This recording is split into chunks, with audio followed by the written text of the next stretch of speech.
a truck to stay awake. And people that can't drive, they ain't the same. Who's to blame?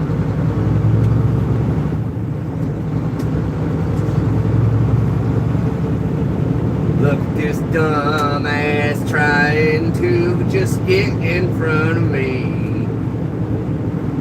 I bet he's gotta pee, and he is retarded. We ain't the same. I swear, I want to be a driver instructor, man. Like, people can't drive. I seen a wreck. Somebody turn from the middle lane, a left turn. There's a turning lane. Motherfucker turns from the middle lane. I swear, like, I don't get it, man.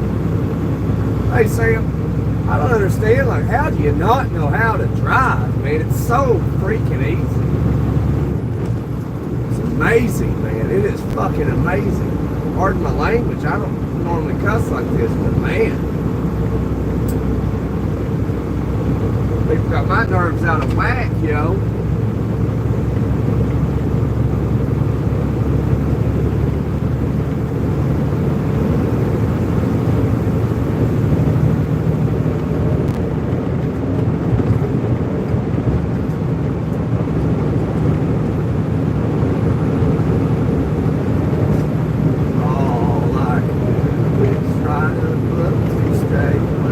How you doing today, Sam?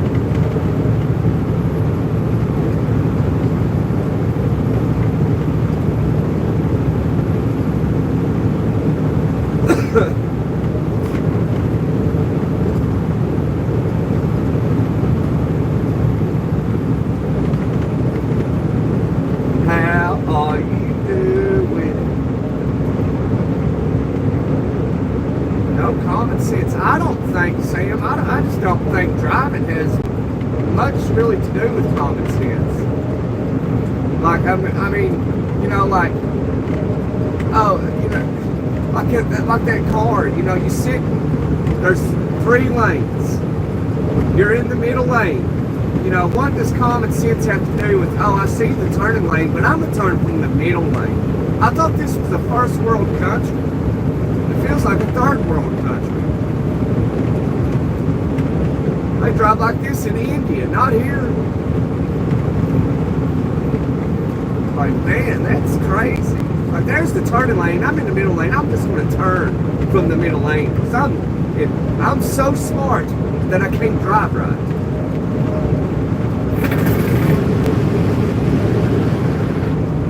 That is unbelievable to me. Unbelievable.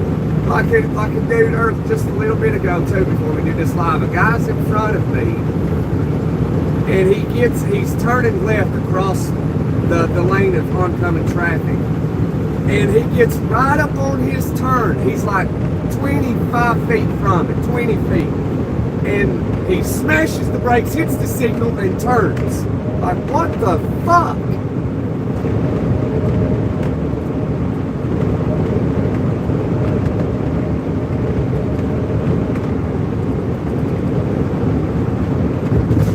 Like, you know, I think it's time a lot of people surrender your license. Surrender your license. I hollered out the window at that accident that I saw, and I asked that guy, I guess it was his Mustang, and I yelled out the window, I said, whose fault was it? He pointed at the woman. And she was on her phone. He was out there picking up the pieces of his car. I would have been live then, but, you know, in that area, I don't have signal. Like, man, I might have to start, where I don't have signals in that area, what I'm going to do is start recording it. Because, man, you'll see some shit. I'm telling you, you will see it. And then you'll understand how I get upset about it. It's like, what, you know, you'd be watching, like, what was that person thinking?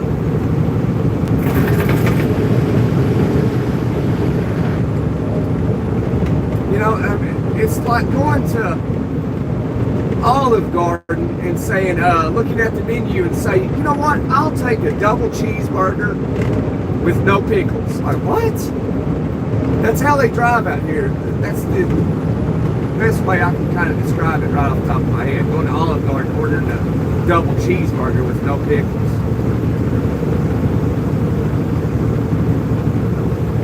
Then raising hell because they ain't got double cheeseburgers.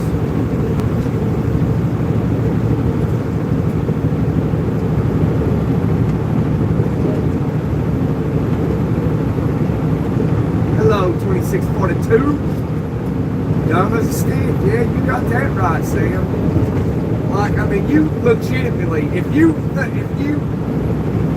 think about yourself and you're like, I think I might be stupid, the way to find out is get in the car and just go for a drive. That will determine whether you have intellectual intelligence or you're complete a total freaking dumbass.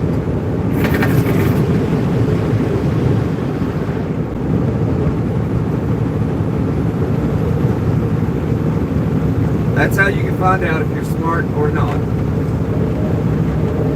Just drive.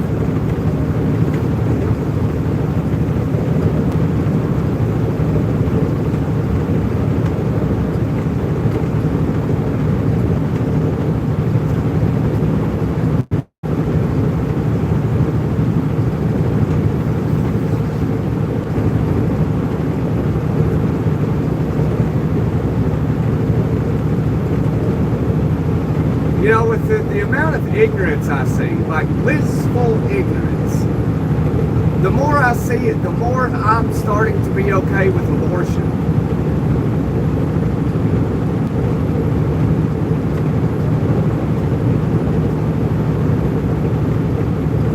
You've really got to be really dumb to not be able to drive. Driving is very basic.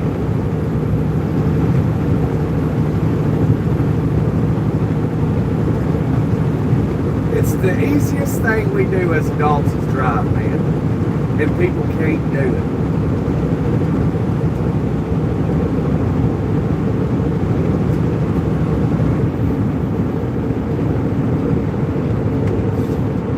It's mind-boggling.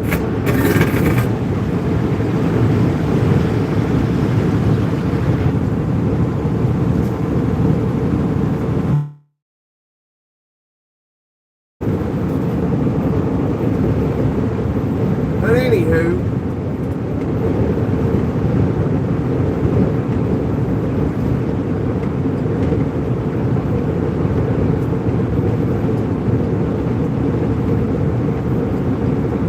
I think I got a little dirt or something on the camera. Looks kind of foggy.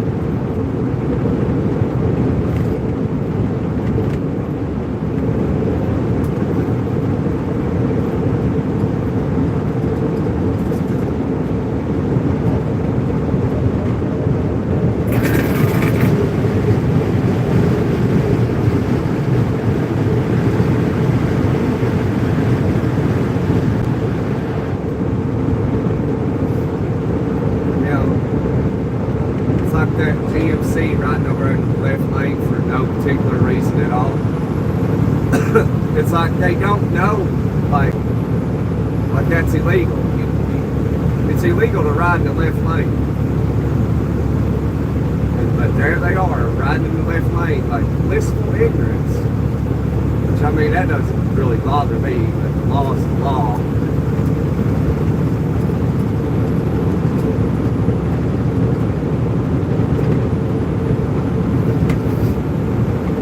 No, 80% of accidents involving trucks has to do with foreigners. 80%, 8 out of 10 truck accidents is foreigners. So, but no, not 90%. I just saw a car accident, you know. If it was 90%, that would mean a truck somehow was involved in that car accident. But there wasn't no truck around.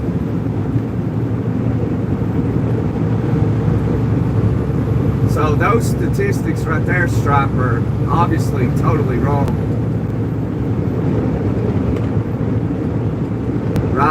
driving alongside each other. Oh, okay, Stripe. Well, that is usually like if they're riding along like these trucks right here in front of us. You know, they're basically practically right beside each other. The reason being, if there's a 2-lane interstate and there's 2 trucks traveling and one's trying to pass the other, the reason behind that is it takes him forever because one truck can only do 65 and the truck trying to pass him can only do 66. Therefore, it takes 10 to 15 miles for that truck to even pass him. I told that truck to come on over. He's dumb too. Look at him.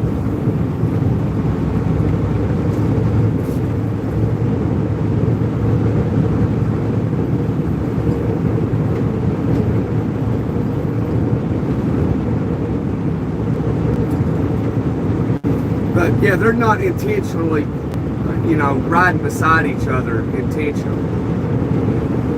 Like one can do 65 and the other can do 65.5 miles per hour. It's ridiculous to have these trucks governed that way. And they're trying to push to get trucks to be governed at the same exact speed nationwide. You know, like 66 miles an hour. Like, can you imagine every truck in the country only be able to go 66 miles an hour? That'd be terrible. And why are they doing that? That's idiotic. Well, the reason, if you got in a truck, Stripe, and you know, you can go 66 and I can only go 65, and you know, they got these systems in these trucks, and so your system where you can go 1 mile per hour faster than me, it would constantly be going off, and you would be getting tired of sitting behind me, and you can go just 1 mile per hour faster. Eventually you're going to get tired of it and you're going to try and pass me. And most of the time, that driver that's only doing 65, he's going to try and make you earn it. Just it's an ego thing. That's what they do. And when you get out there, and then next thing you know, you're looking in your mirror and you got 25 cars behind you, stacked behind you. So if you ever started to drive a truck, Stripe, you would totally understand what I'm saying. But that's why they do it. You can go 66 and I can go 65 and you're going to jump out there and try to pass me. It's just a matter of time. And then it's going to take you 20 miles to do it.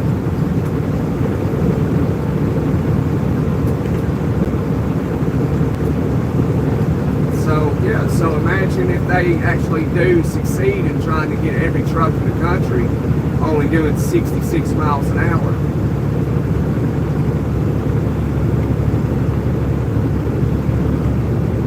They want to talk about trucker shortages and shortages on products at the store.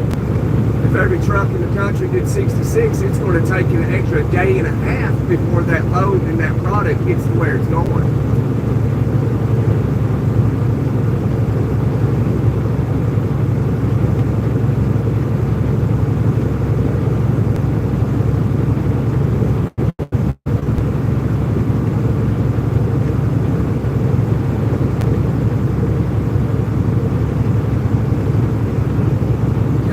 In truck driving, they teach you to not worry about anything behind you,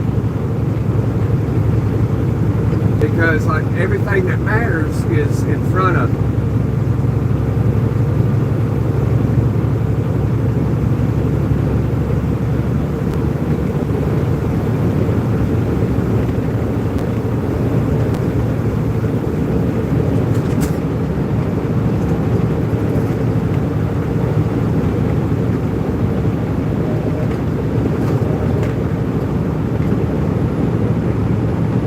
It can be frustrating, you know, especially even if you're in a car and you got, you know, a truck doing 66 and the other doing 65, and the guy doing 66 trying to pass the guy doing 65, and you're in a car, it can be frustrating when you got to follow that truck for 15 miles before he can even pass that other truck.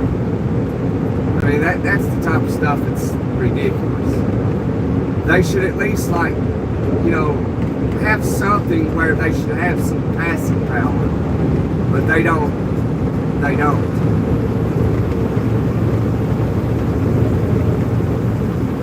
And then you got companies out there in trucking that have to tell their drivers in like a 3-lane interstate. Well, it's 6-lane because you count the other side, but 3 lanes right here. And they'll have companies tell drivers, hey, when you're driving down the interstate, ride in the middle lane. Like, what? That's illegal. That is illegal. You're not allowed to ride in any lane except for this, even in a car. But they'll be like, oh, they'll get right here in this middle lane, and they'll just sit here and ride, and this is illegal. And my company told me to. Like, what?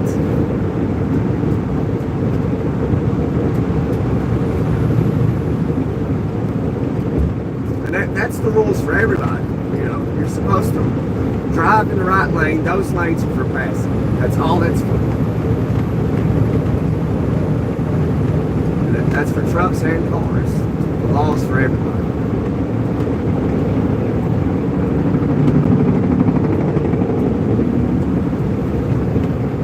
Well, I can't speak of the Autobahn. This is America. This isn't Germany. I don't know the driving laws in Germany. I know the driving rules and laws over here in America.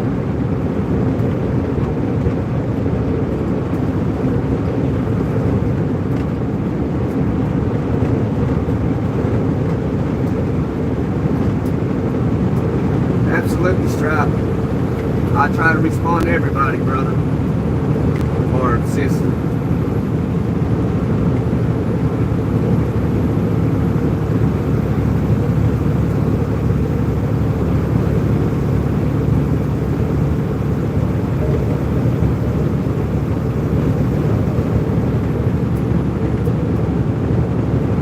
No, this is the South.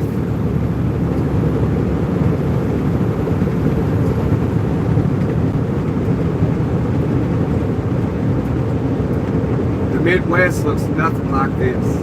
Midwest don't have mountains.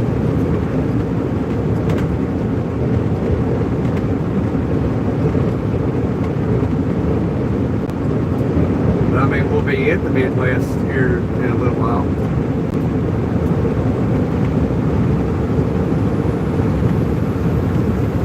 For some reason, they call the North the Midwest. I never considered it the Midwest. What I always considered the Midwest was like Nebraska, Kansas, Oklahoma. There's state troopers sitting on the shoulder. But for some reason they call the North the Midwest, and it just makes no sense.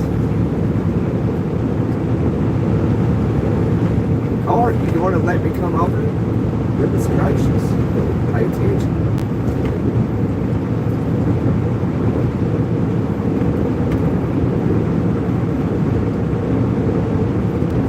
Canadian, no wonder. Ontario.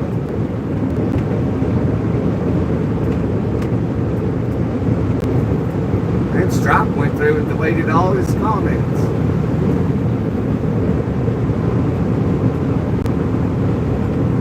There's a mod in here, ban Stripe. We don't like that kind of behavior.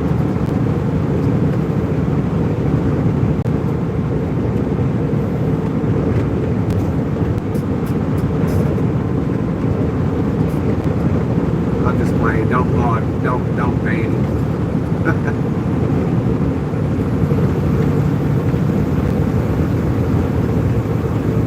I mean, I guess you kind of got, you got some small hills in Missouri.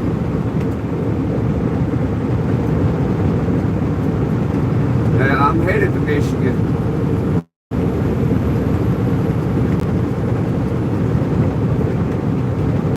Yeah, I'm maybe in the UP, but UP don't have mountains. It's very forestry-like. It's pretty up there. I used to like going up to Mackinac City.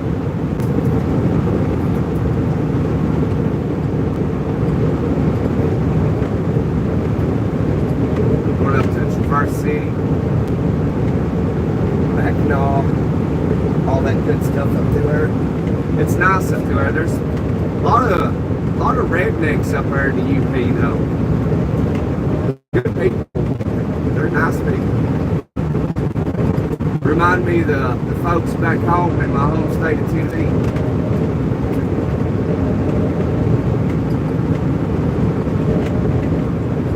Hey Patrick.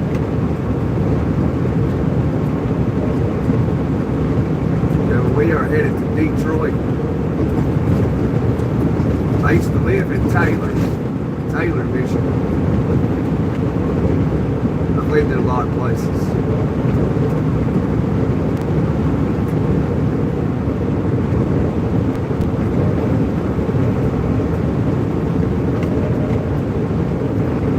Pretty lake over there. Pretty.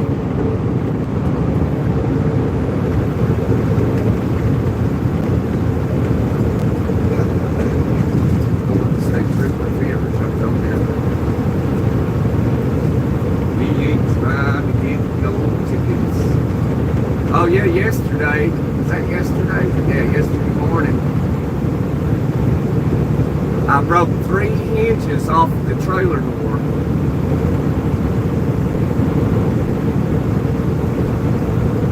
The tail swing grabbed a little concrete pole. But it didn't damage anything besides those 3 inches, so those are like $20 a piece, for about $65.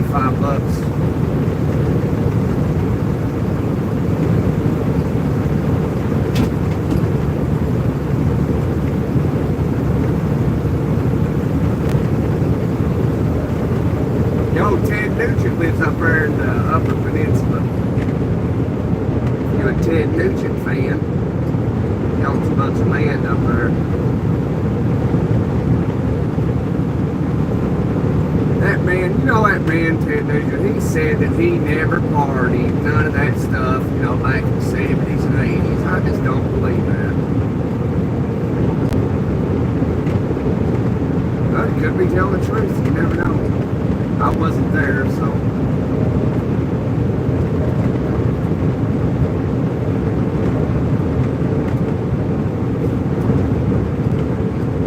He lives up there because he just wants to be left alone. Ain't hardly many people in that area. Just wants to hunt his white-tailed deer. That's about it.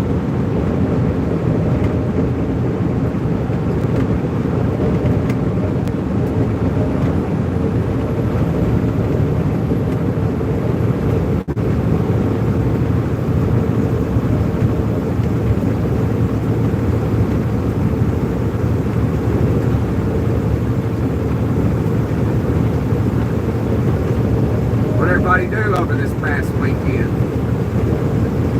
I had a fun weekend.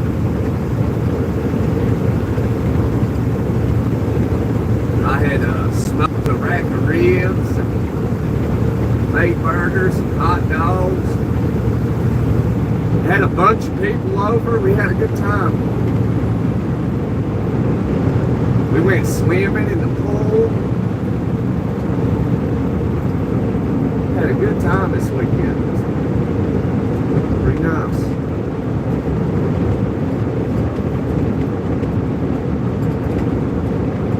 Had the Mongols show up. I didn't expect that. It was a good time.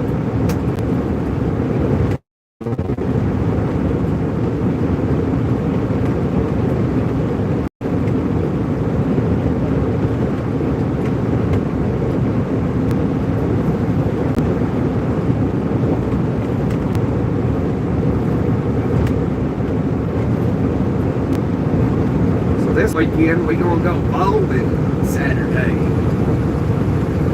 Young lady's got some type of exam she's got to do, and then Saturday, which is weird doing an exam on Saturday. She's got some exam to do Saturday, so I'm gonna take the kids out. Me and the kids and Kim's gonna go bowling. Thought about going fishing, but it's supposed to rain that day.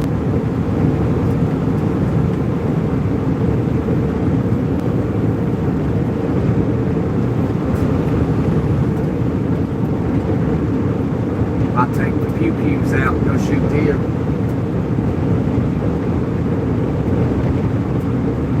I don't know. But we definitely aren't going bowling unless something better happens.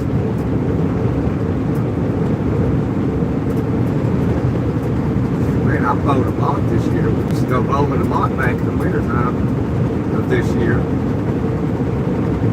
The old lady and her friend, we'd get a bottle of liquor. She liked to drink that, what do you call that stuff? Kind of tastes like cherry Coke. Man, I can't remember what it was. But that's what she would drink, her friend would drink.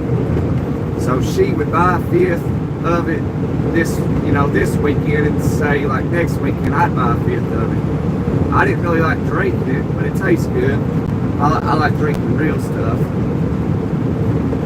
So we'd drink it, we'd share a fifth of that real quick. We'd run in there and go bowling, drunk as skunks. Well, not that drunk, but so I can drink a fifth by myself and still walk, you know.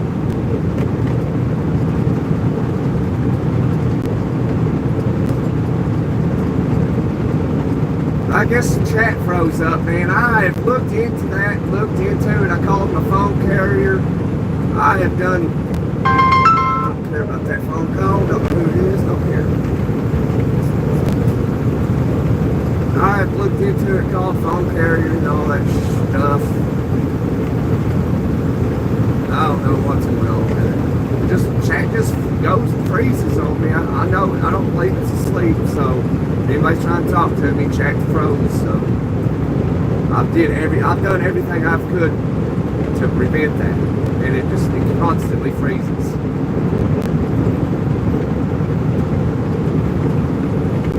I don't understand it.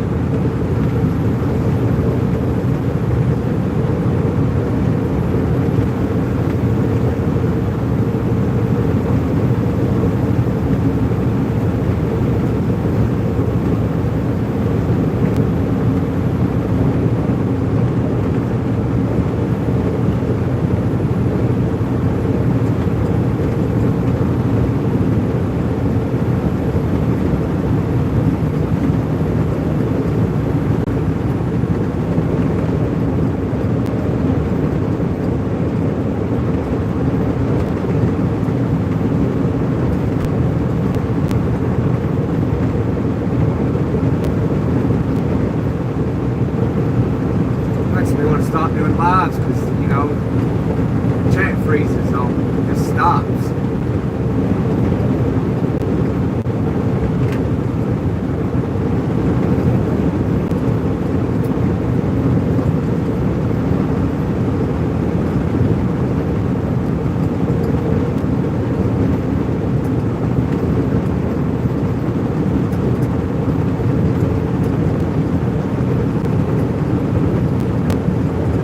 I didn't do lives the past 2 days. It's always something every time I do a live. It's like YouTube's trying to discourage me. You're halfway to being monetized. We're going to keep freezing your chat, you know. You're making great progress. You're doing good.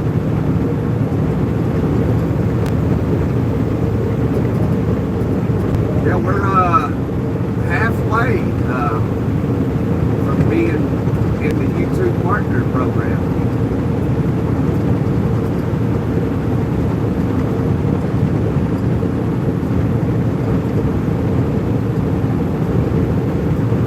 And it's all thanks to all you fellas, gals, and gents.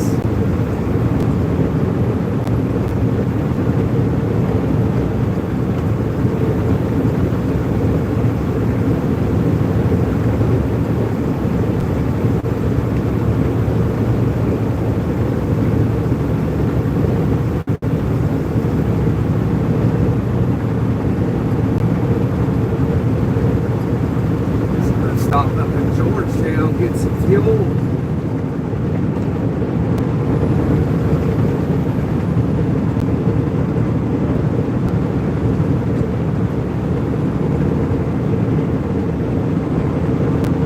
This vehicle is being used to transport school children.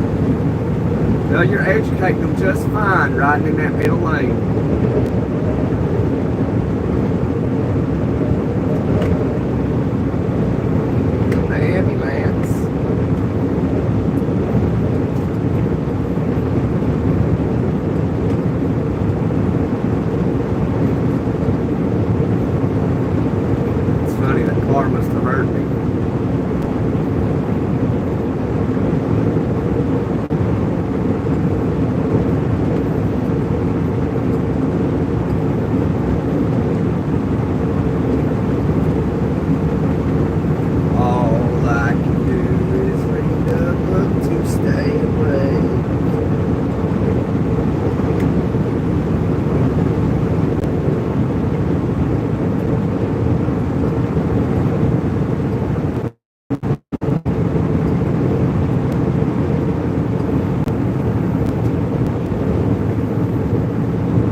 morning, and he subscribed to the channel. He was a truck driver. He obviously was a foreigner. He spoke good English, though. I think he was from Kenya. Cool dude. His name was Frank. Or at least that's what he said.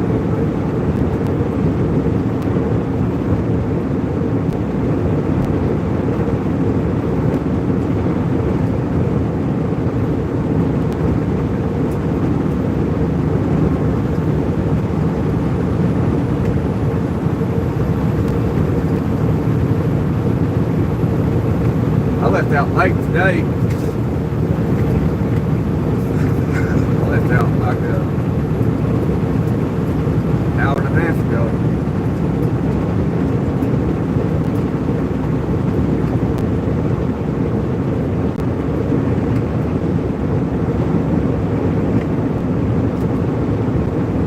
It's a long way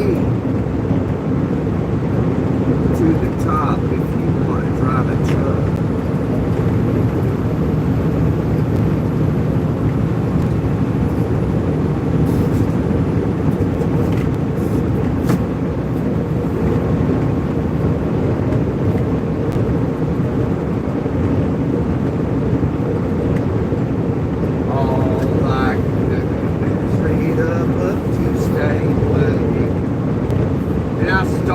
To complain when there's no rain.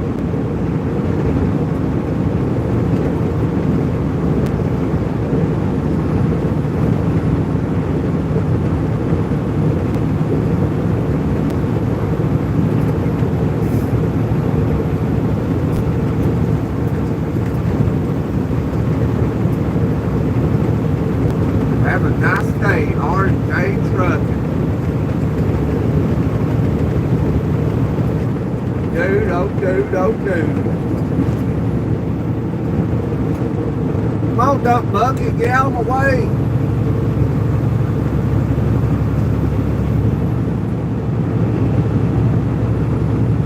All that stuff is on his mud flaps there.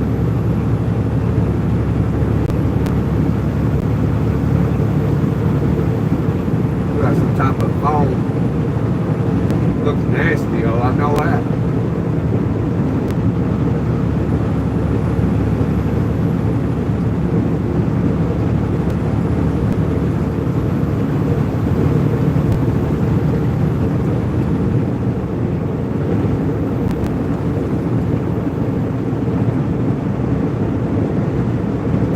Mile to Lexington.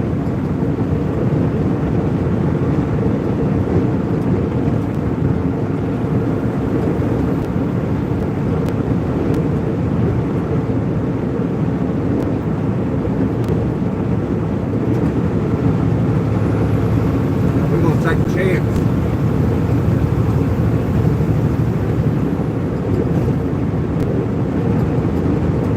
You never know what's gonna happen unless you take a leap of faith. You gotta take risks sometimes, you know. If you ain't a risk taker, you'll never make it in business. You gotta take chances.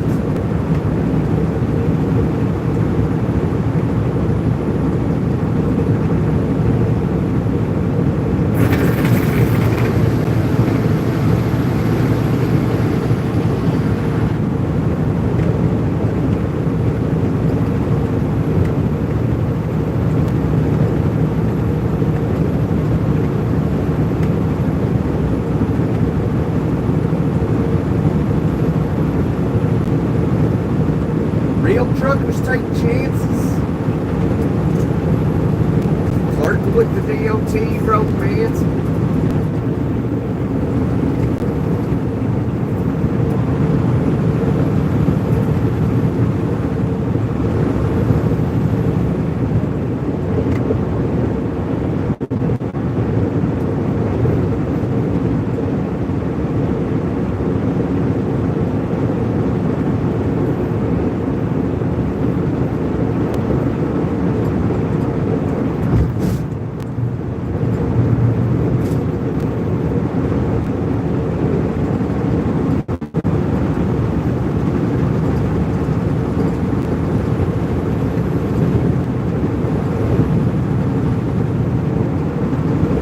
hanging out with one of those Mongols, one percenters this past weekend.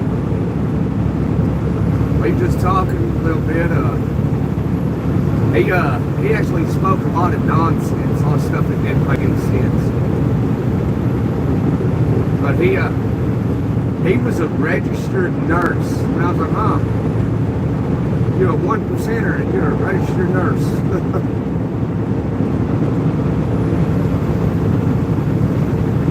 Told him I was a truck driver. He told me to come hang out at the club one weekend. I was like, alright, yeah, I'll have to do that.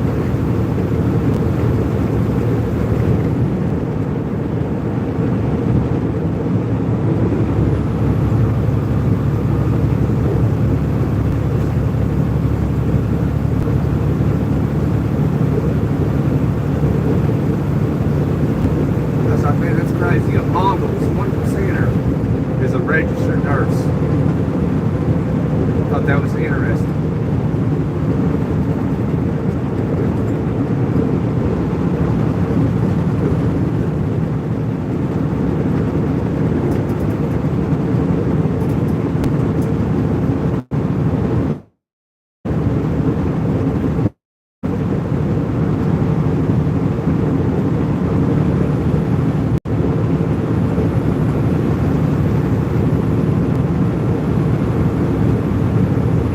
So I guess one Saturday or multiple Saturdays we'll be going up to the Mongols Club and we gonna hang out.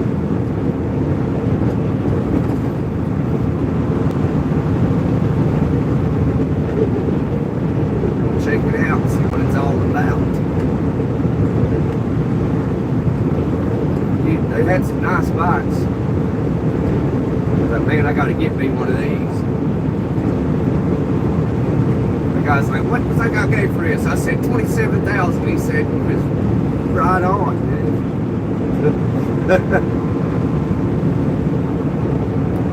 I'm in Kentucky.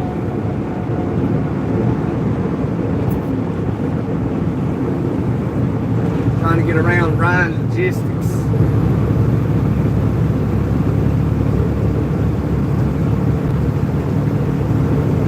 I guess chat didn't go to sleep or freeze on me. I thought chat was frozen, Steve.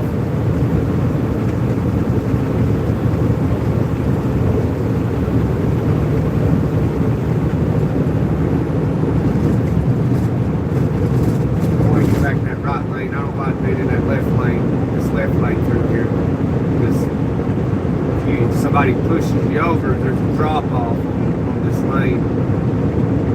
And then if you do that, there's chances you might lose it.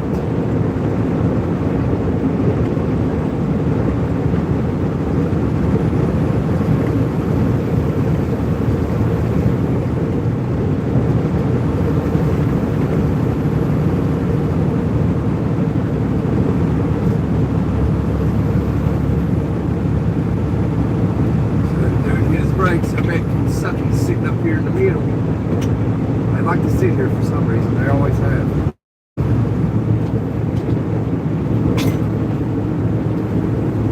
Oh, they got construction crews in there. So no, something ain't sitting there. Oh, yeah, they are. They're on the southbound side. Looks like two of them. Yep, two of them. There's usually 3 or 4 of them sitting on one of the other sides, either side. At any given moment.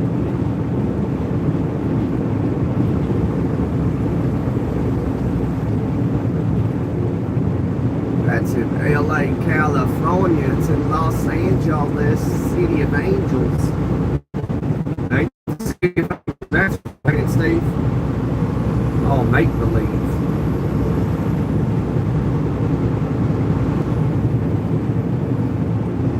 What's in California, Steve? The Mongols? Man, this oversized man, I tell you what, he's going real slow. What's going on up here? I have to back off of him somewhat.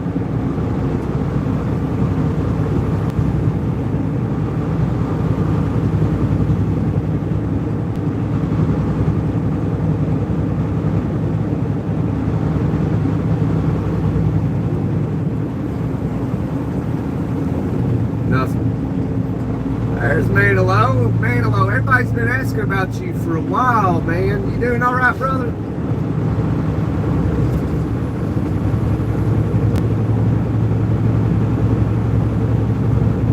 Hey, if y'all don't mind, smack that like button, punch subscribe, and share this to the person that you think would like it.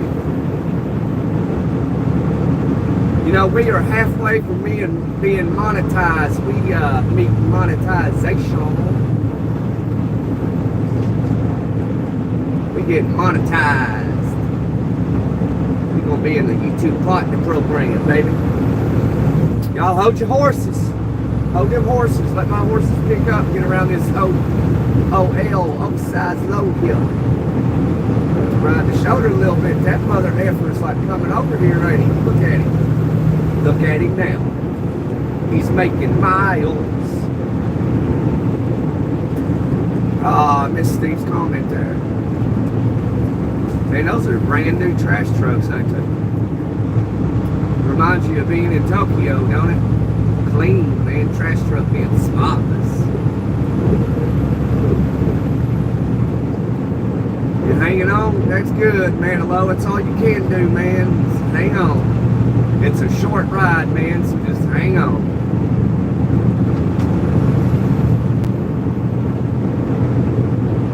It's a short ride. You might be here 20 years, you might be here 55, you might be here 109 years. Don't matter how long you're here, it's a short ride.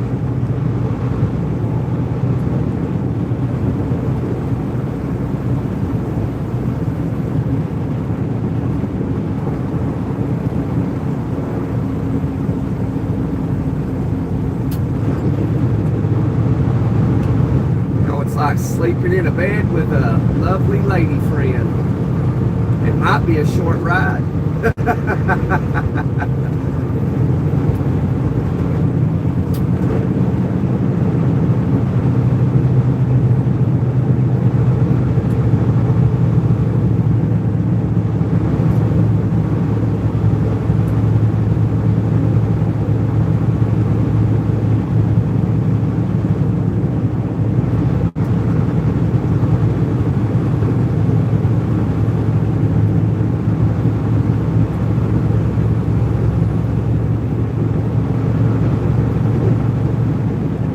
We're taking Harley Davidson donations. We're going to buy some Harley and we're going to ride with the Mongols.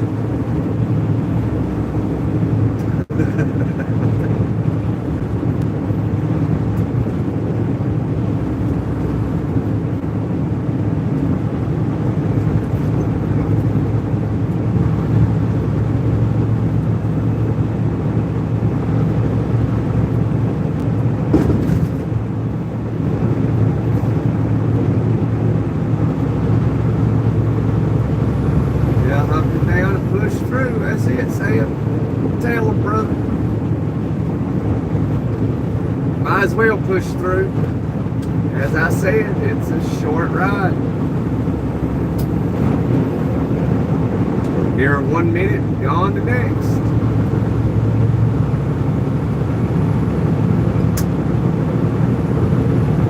You know, one of the most ignorant things I can recall asking for when I was young is wanting to be an adult. That was so dumb.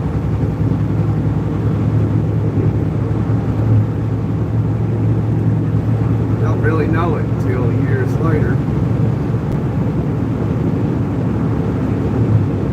I mean, I guess kids are not in their right minds. If a kid says, I just can't wait to grow up, you know he's not in his right mind.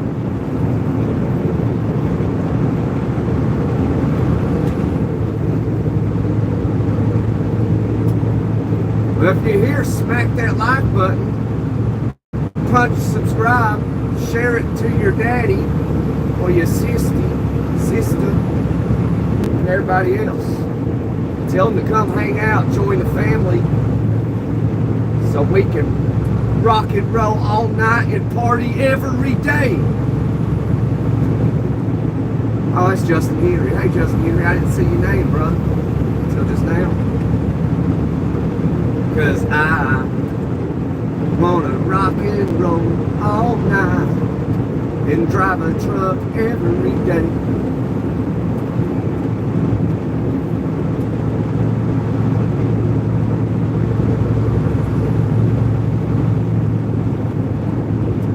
Driving and trucking, knowing damn well I can go.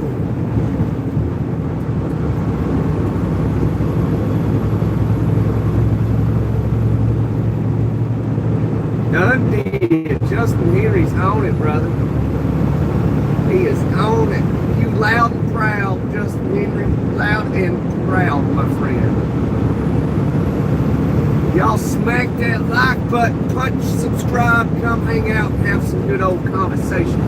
Whether you like it, love it, want some more of it.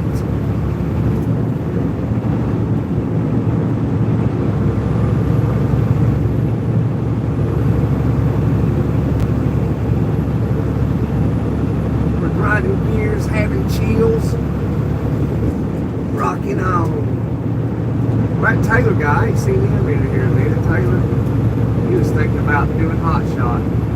He got all the information he needed and used all that valuable knowledge I shared with him, and he's on it. He jumped on it. He's riding.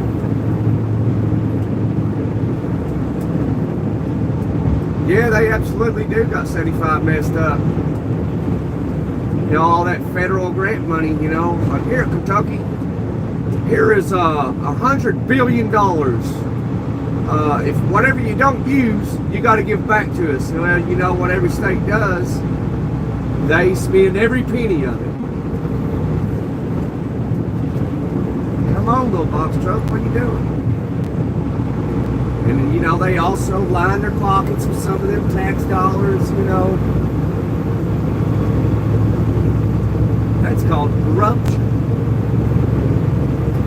You ain't gonna give a state $100 billion and, you know, the state government line its pockets with some, you know, so many millions. And everybody wonders how these politicians, you know, make $170,000 a year, but they're worth $110 million. You know, well, they line their pockets with tax dollars. And then they come out on the TV and they say, we're here for you, the American people. Yeah, you are. Just keep giving me your tax dollars. And every 4 years or every 2 years in midterms, all they do is that's when they start building the infrastructure. Like, hey, look what I did. But I waited till the last minute before voting, and I repaired the potholes.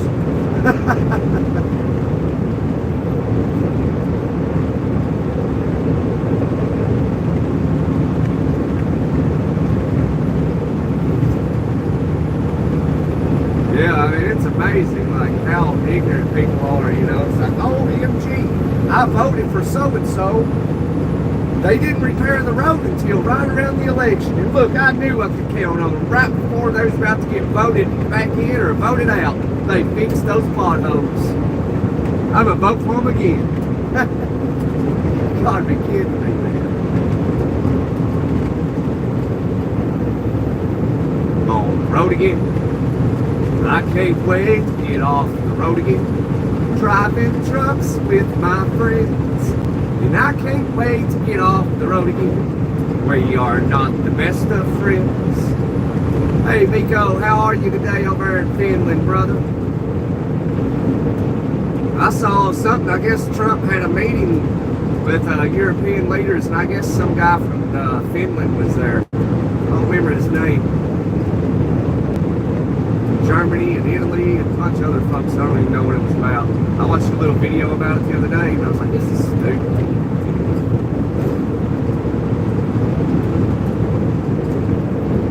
Just politics.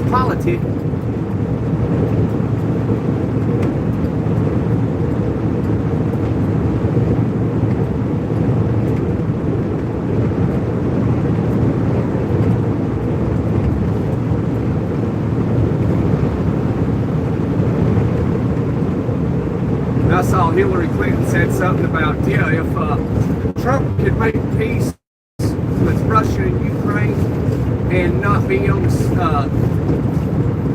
not have Russia, come out on top of it or something like that, then I would consider having him nominated for the Nobel Peace Prize. Well, Hillary, what you all don't share with people is Russia has always been winning the war over there, and how is Russia not going to come out on top, with, territories? That's going to happen. You can't, it's remarkable, man. It is remarkable. Ukraine used to be part of Russia. 90% of the population are Russian, but they don't call that a genocide. It's amazing, man. I swear to God, man, it's crazy. We are absolutely heading into the end times for real.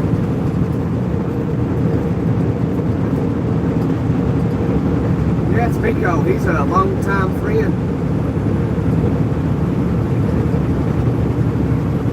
He jumps in from time to time. He's probably about ready to go to bed over there in Finland. What time is it there? It is 8:26 in Finland right now.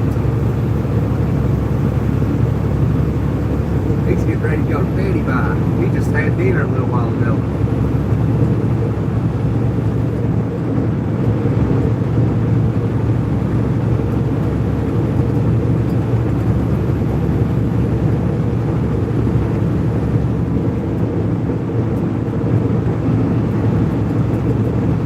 Well, Miko. You as well, brothers. Good seeing you here today. God bless you and your family, my friend.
Regardless of who may like it or not.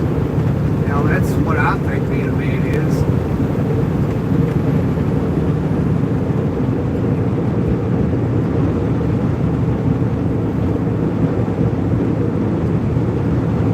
But I tell you, I do know being a man's hard. It is, because the weight of the world's constantly on you. People's always watching for you to fail.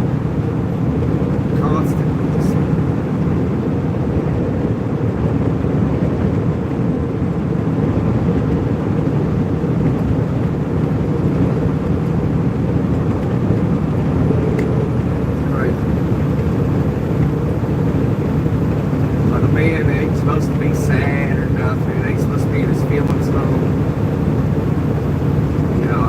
I think that's a load of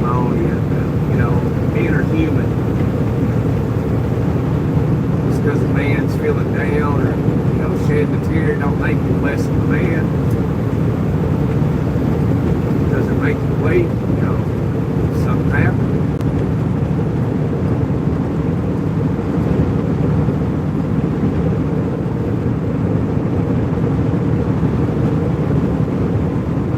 But if a woman does it, she gets attention and hugged and, gets mental support from her friends, family, dudes that want to sleep with her. Men don't get that.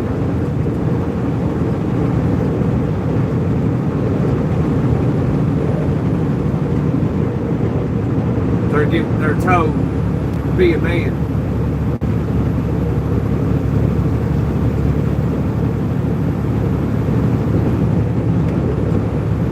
And that's it.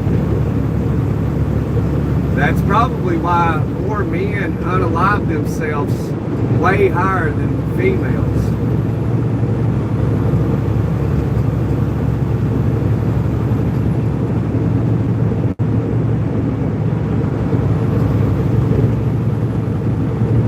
It's just the reality of it. It's like this, what was that transgender person that, I can't remember his name, but he, let me think, was he a woman originally? Oh yeah, he was a woman originally, so she, became a man, which is so weird talking about it, it's strange. But anyway, she became a man, and didn't let anybody know she was a man. You can look this up. And so she realized that, men have it very different. And I don't remember how long it took, 2 or 3 years, and that she ended up unaliving herself because of how hard it was to be a man.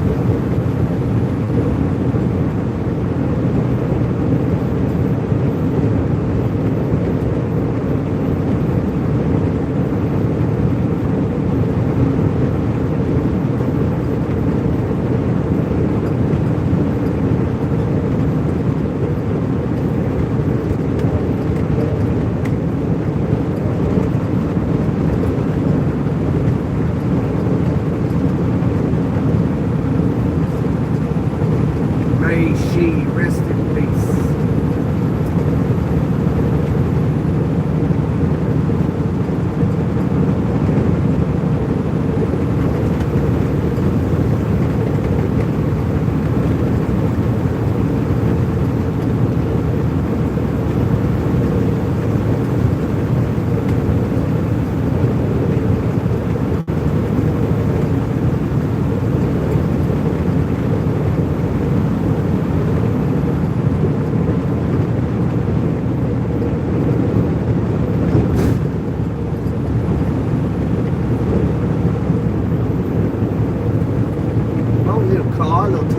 Why are you doing 60 and 70? That's what I don't understand. I'm gonna ride over here.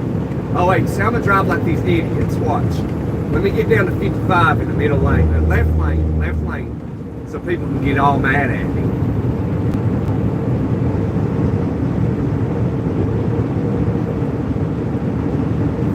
Shit, there's that train. I'm gonna ride in the middle lane right here. Do 60.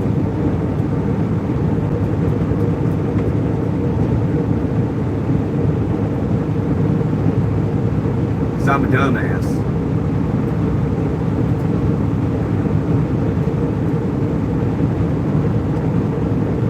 Look, I'm such a good, responsible driver. I'm doing 10 under the speed limit. I'm such a good driver. Oh, I want to get in the right lane. I will not use my turning signal because I am such a good driver.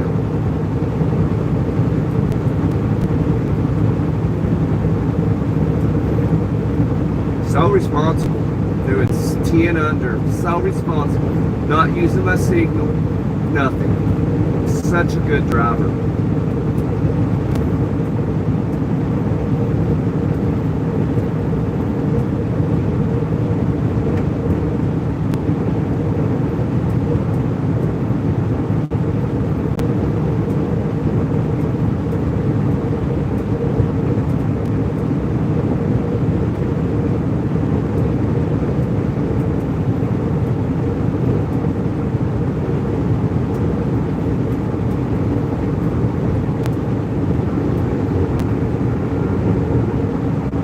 Speed limit 55 ahead. Oh, no, that means 50. We slow it down. 50. So responsible. See, I'm doing 5 under now. Doing 50 to 55 is so responsible. That's what a good driver does.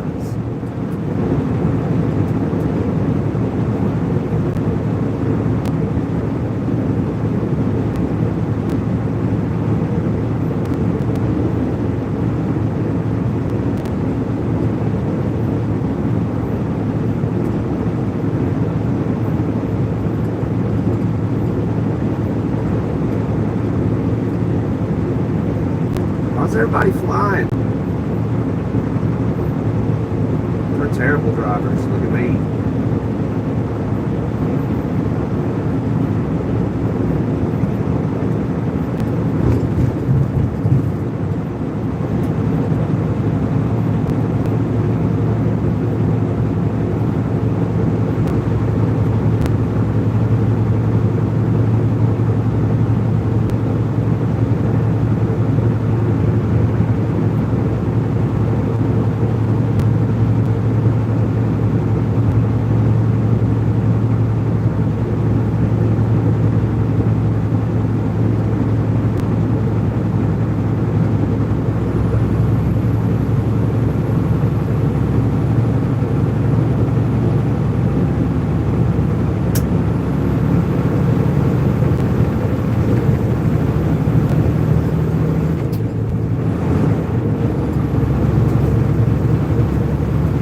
Oh, man.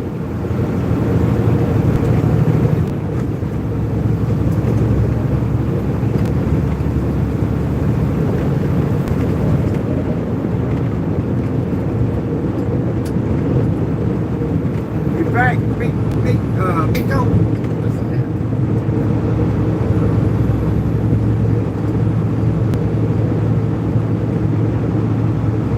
Yeah, he was a Finnish representative. Yeah, I remember that now, since you said that.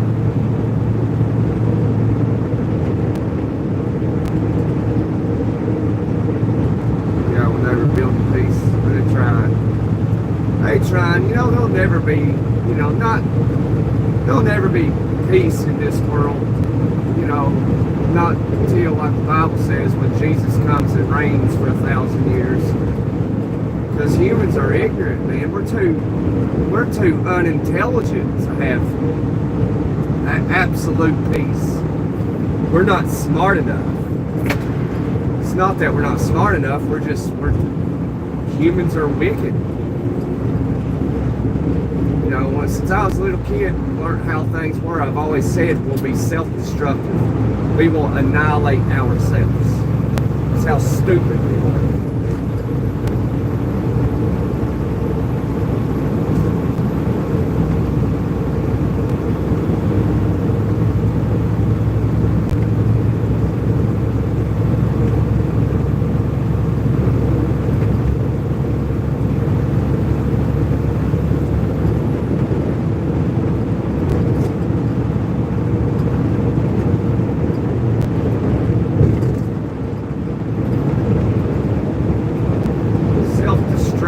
Hubris.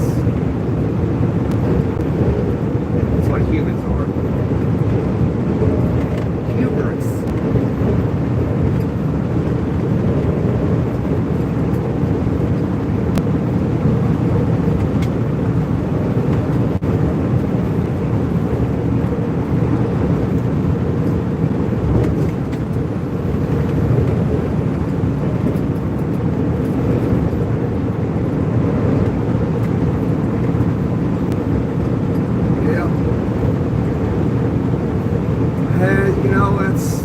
That's how it always goes, though, Miko. When a country, especially like a major player in the world, like America, and when a country's economic system is like failing or becoming very difficult, what happens?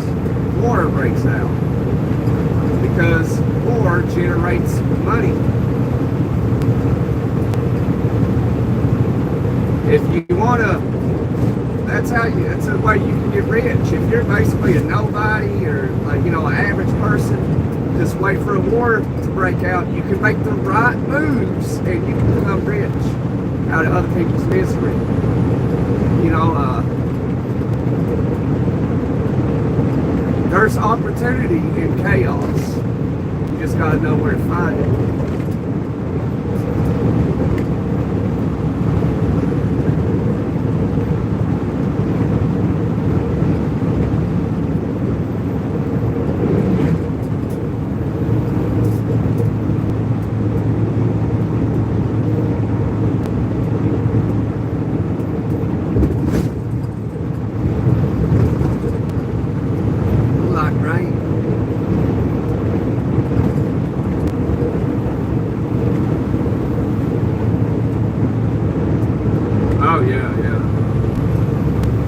Definitely with the life, Nico.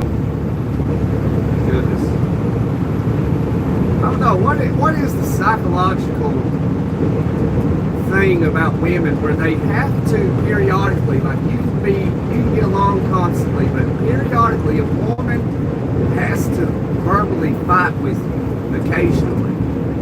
I don't understand that. Like, you know, as men, we don't like confrontation. We use diplomacy a lot, and we can get along very well with each other. And if we have a disagreement, we don't yell back and forth at each other. You know, we can find common ground, and we can, you know, if we can't find common ground, we can agree to disagree and move on. But what is it with women where you can't do that? Hey Jay, you know what I'm saying? Miko, Steve, I know you guys know what I'm saying. You got to. So what's the psychological thing behind that? You know, I mean, I just need to go see a psychologist so I can ask these complex questions.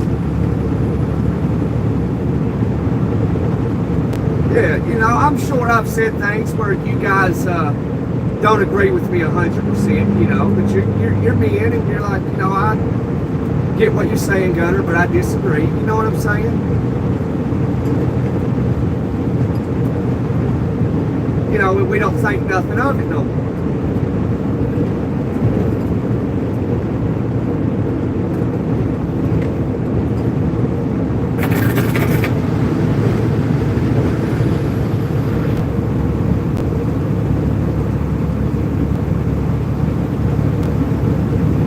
I need to make find a good psychologist and like, hey, make an appointment. Hey, psychologist, I want to make an appointment with you. And I'll show up and be like, are you fine? And like, yeah, I'm absolutely fine. I just have some complex questions for you. You know, I just want to find out the psychological meaning of, you know, why, you know, a woman can be awesome sometimes and then just suddenly she wants to fight because a toothbrush ain't in the toothbrush holder and it's on the floor. And it creates like this terrible thing, you know. What is that?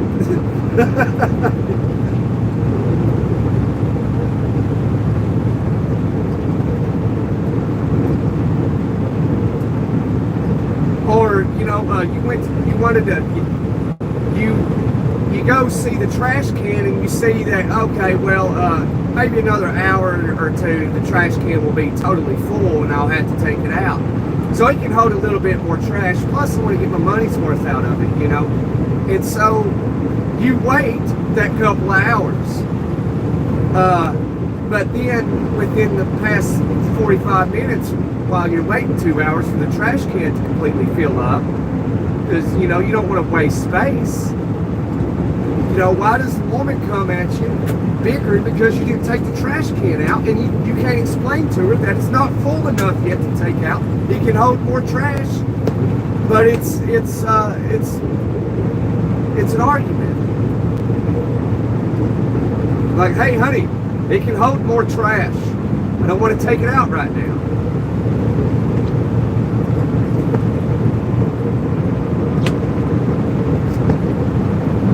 We need a psychologist to drop in the comments and explain this to us. Or a real woman can drop in the comments and say something like, okay, well, I'll tell you what it is. This, you know, from my perspective, as a woman, you know what I mean? Well, Why doesn't that happen?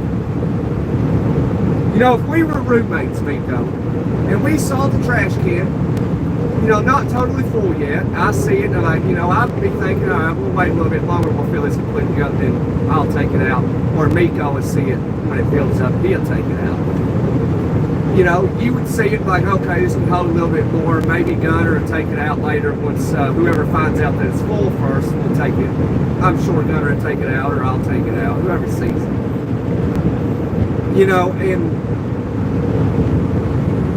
so once it got full, you and I wouldn't think, we just, if it wasn't totally full, you wouldn't be coming to me like, hey Gunner, you gonna take that trash out? And I'd say, Miko, it's not full yet.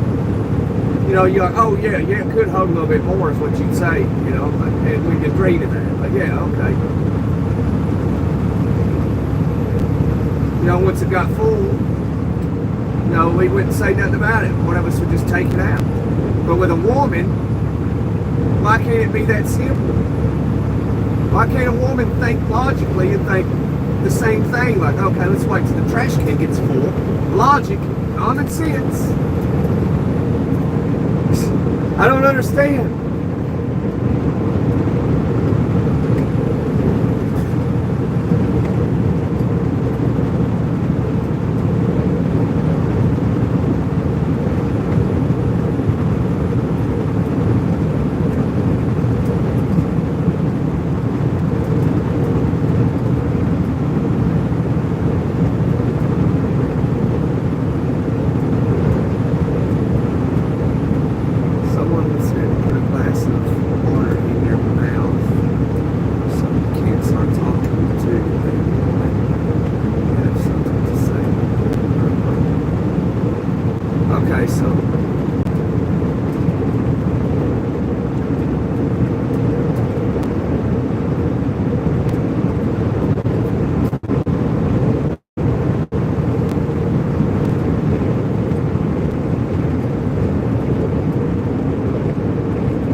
So if I want to talk to a woman, put water in my mouth and just have nothing to say, or like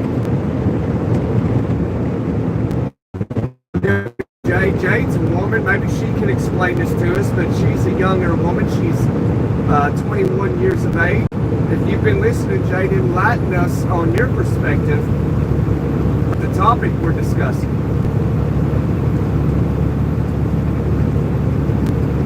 Surely, you know, there's more than one woman in the live right now that can give their perception of this. It's interesting. It's very interesting because it's psychological. I think all the women just left. I was asking for my perspective. Look, I'm out of here. Can't be giving up valuable answers.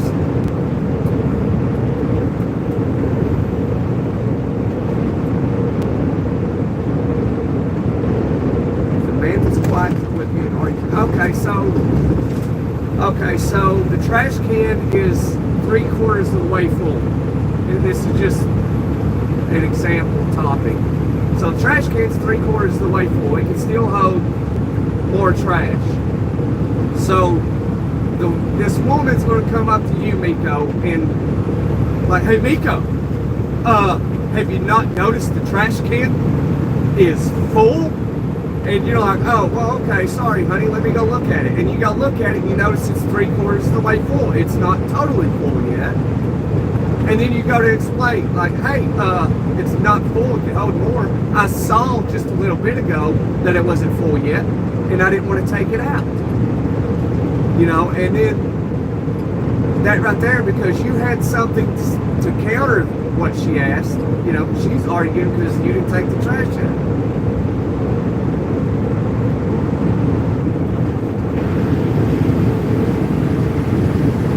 So are you just like, so if the woman says take it out, and you're like, well, we can get a little bit more money out of this bag, you know. So you're going to take it out anyway and be out whatever, how many cents it is for that space that can hold more trash, you know.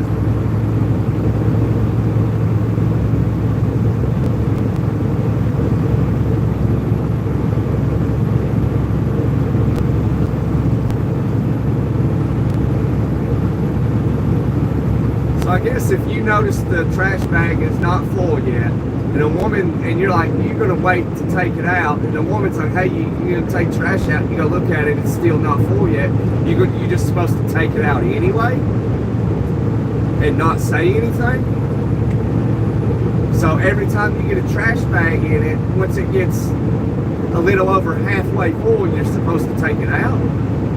So if you did that to every trash bag, say there's 30 13-gallon trash bags, and you know, every half full trash bag you take it out, then you could get another 20 extra bags by, you know, if you would have just filled them up.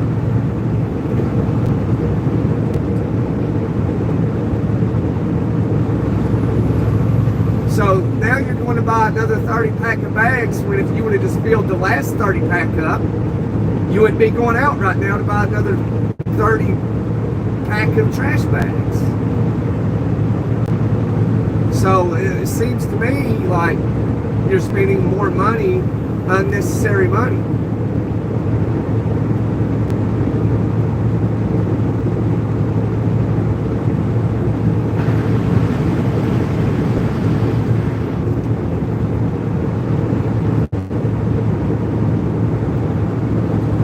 But what do I know? I'm just a man.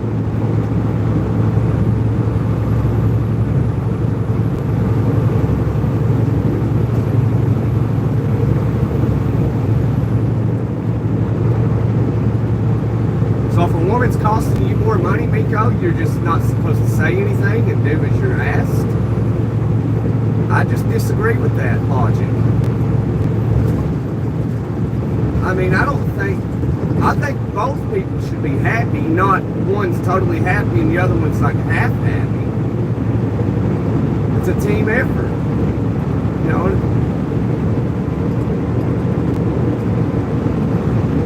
You know, if the bag's full, she's like, hey, Miko, the bag is totally full. Would you mind taking it out? And you're like, oh, well, yeah, no problem, it's full.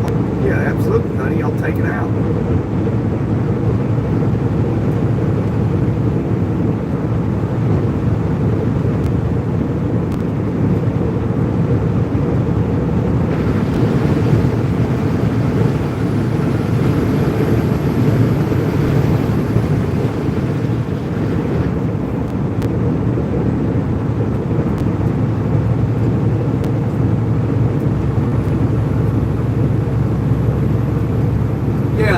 Yeah, absolutely, Miko.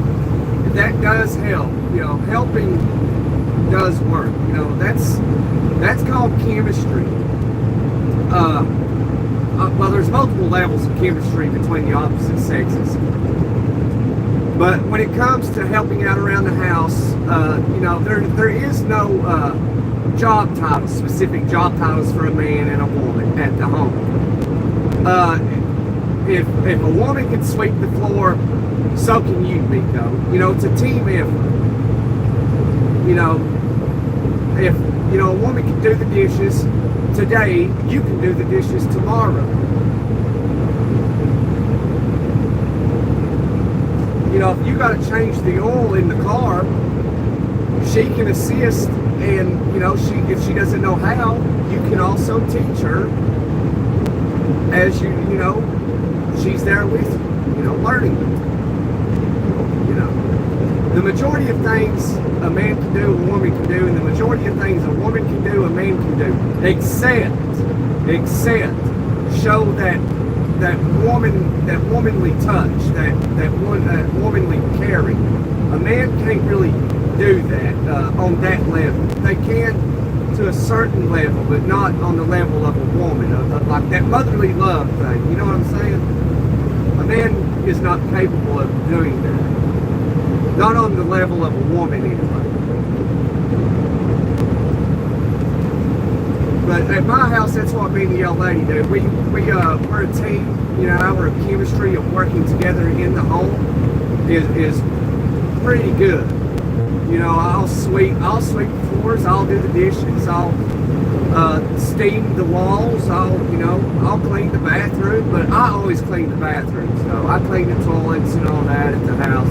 The old lady doesn't do that. I just do that for her, where she ain't got to get, down like that and do that. So I just do it for her, I don't ask her to do that. As a matter of fact, she never has. Not while we've been together the past 8 years.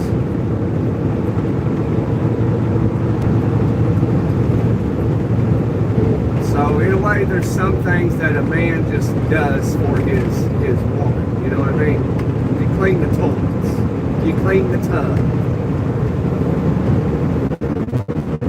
Or you can clean the toilets and she can clean the tub, It's a team effort. You gotta work together. You can't come home and it be on a weekend. I understand the work week, you get off work, you might be tired because you only slept 5 hours last night. Not really much you're gonna want to do. But on a weekend you can partner up together and get the job done,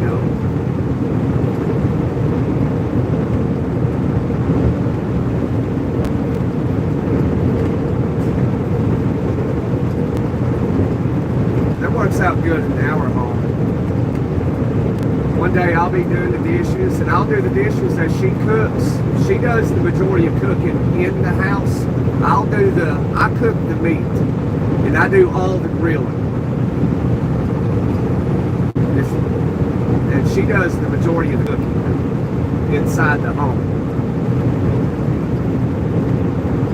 But as she's cooking, I'll help a little bit and I'll do the dishes as she's cooking.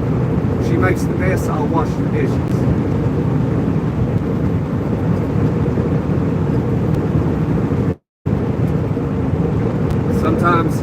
Sometimes we'll team up together and one of us will wash the dishes while the other one rinses it. That actually gets the dishes done a lot faster than doing it by yourself.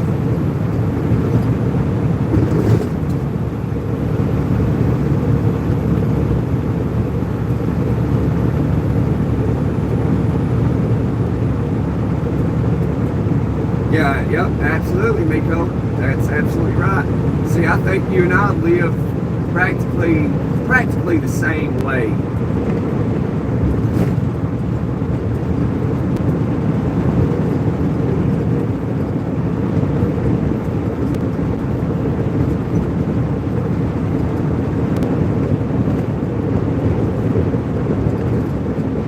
Appreciate it, Jake. Thank you.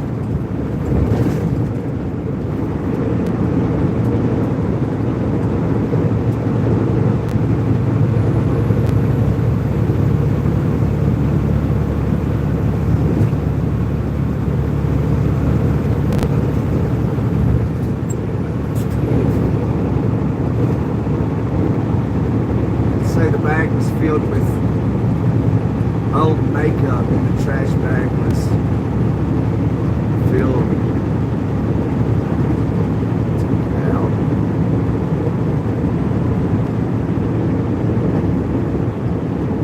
Miko would have took that out, Jake. Miko would have absolutely took it out. Just like what I would like to assume most men would.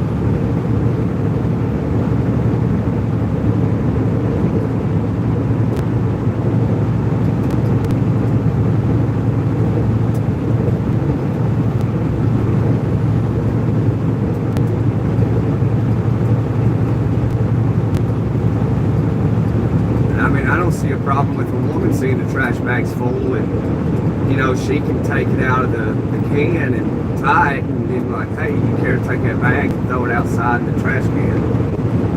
I don't see a problem with that, but I don't see a problem with a woman taking it out. But I would consider that mainly a man's job. But if a woman wanted to, like, why can't she, it's just a mutual standing, I guess, mutual respect, like certain things the man just does.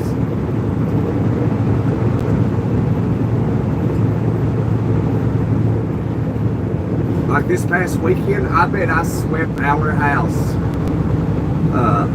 Because I was sleeping throughout the day because we did have a bunch of people over. Shoot, I bet I swept from Friday to Sunday. I bet I swept 25 times. See, what I used to do, she used to have this thing, and it actually broke recently. So I would sweep the floor, and then I would take that little like floor vacuum thing she's got, and I would vacuum the floor up too. And that thing worked amazing, man. I'm gonna have to buy another one.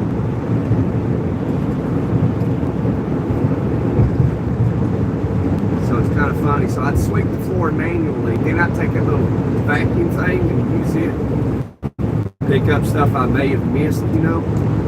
And then so we got a Swiffer. I don't like using that little Swiffer thing.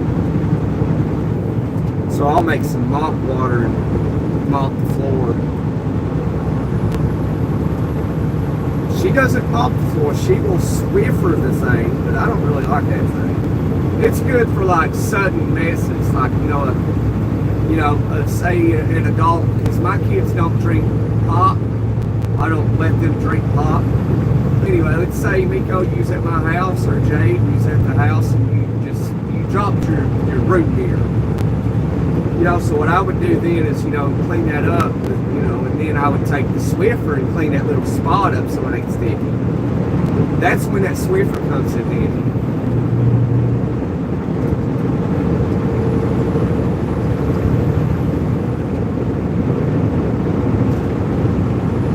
I don't want to use that Swiffer for the entire house,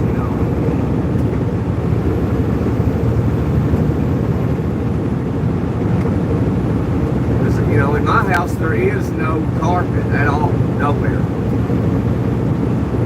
So you have to sweep the entire house and mop it.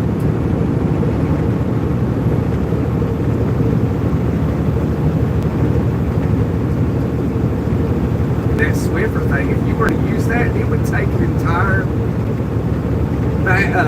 pack of those Swiffer pad things to even mop the entire house with. It's crazy.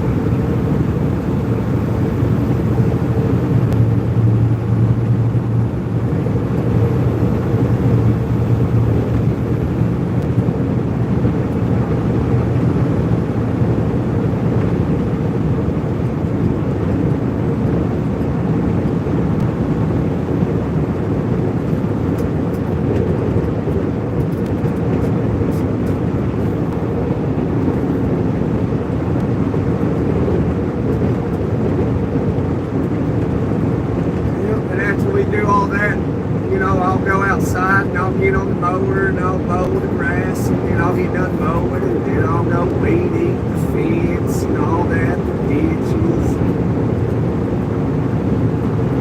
pick up the yard. I'll check the fluids in the cars. I'll pick up around the garage, fix something, a four-wheeler.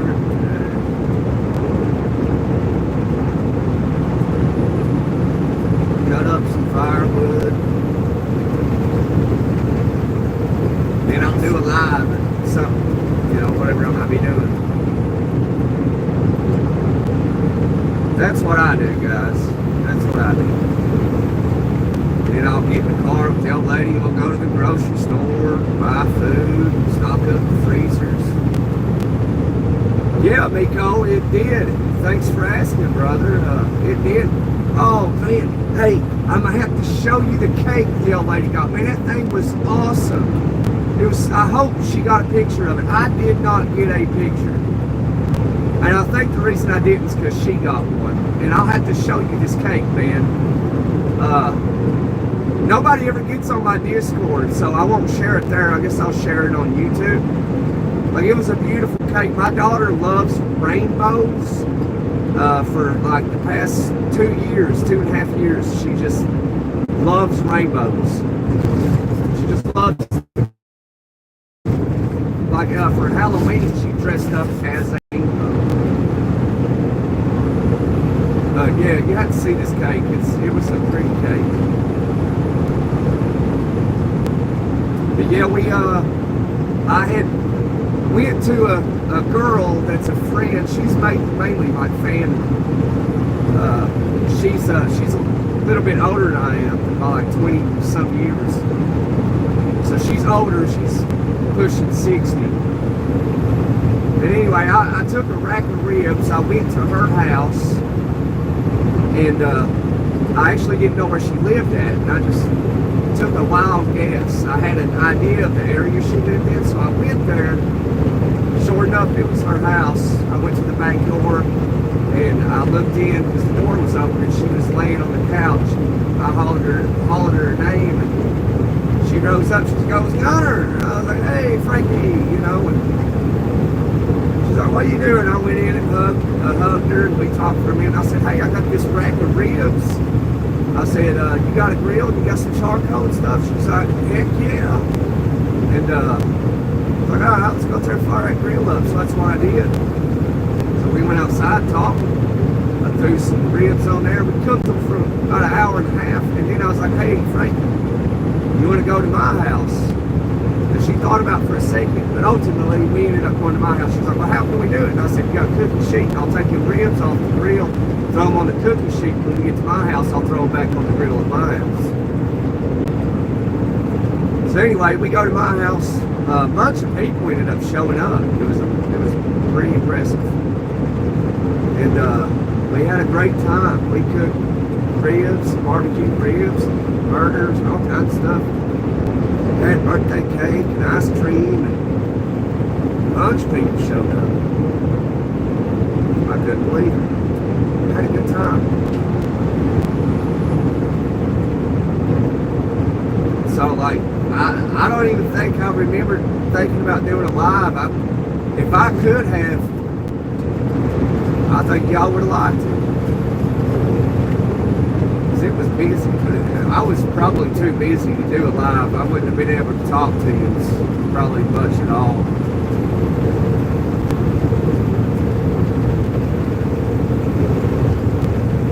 But yeah, it was great. She had a good birthday. It was a fun day.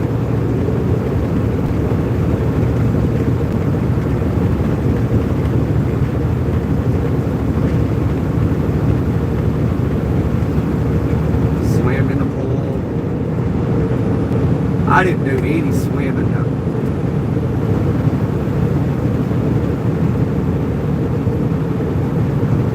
Yeah, it was her 4th birthday. We done it Saturday.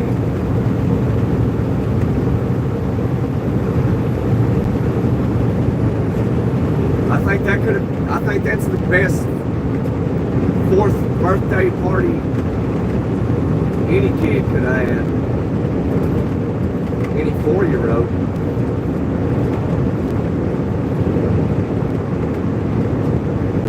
They were out there with chalk, coloring and drawing on the concrete. Making you hungry. I'm sorry, Steve. But yeah, Steve, I guess y'all look out on the YouTube post on my channel. I guess I'll share that cake on there. I'll have the old lady send me the picture of it. It's a beautiful cake. It's pretty. I think y'all like it. But today, Steve, I had the old lady brought me to the truck, and she was like, "Hey, I want one of those pizzas in that store," and I was like, "All right." So I ended up going in there and buying a large pizza, and I have it with me right now to just eat on throughout the day. Casey's Pizza. So I guess I'm just going to eat pizza today.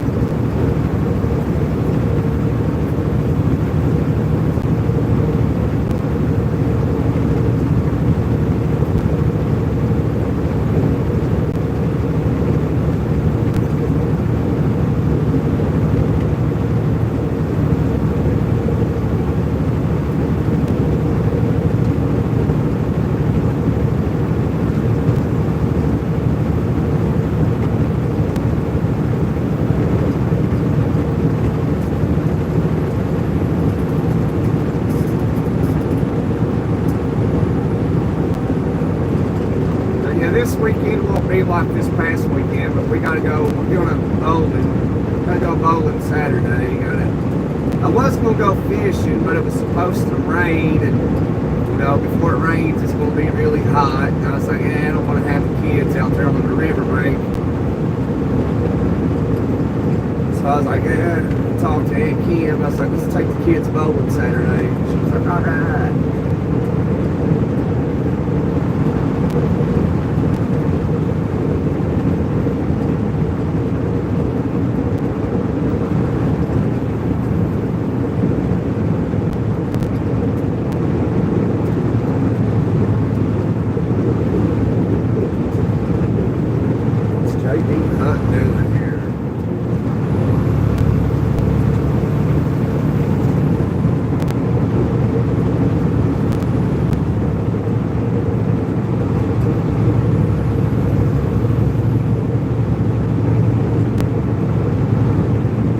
Yeah, Miko. That's very interesting to watch, isn't it? I remember both my kids' first birthday. They had no idea. Even while it was going on, they had no idea like what was going on. I remember my son's first birthday. From the moment he was born till his birthday, he never had anything sweet to eat. And so his first birthday was the first time he had something sweet. And I remember the old lady got him a piece of cake and sat it on his high chair. And he was just looking at it normal. He had no idea what it was. And he went and used his hands and he took a little bite of it, put it in his mouth, and he took a little bite of it. And I wish I could have had this on video. Because when he did that, it was his first time having something sweet, and his eyes got so big, and he froze for a second, and he realized how good this tasted, and he dove in that cake and devoured it. I'll never forget that. Man, I wish I'd had that on video.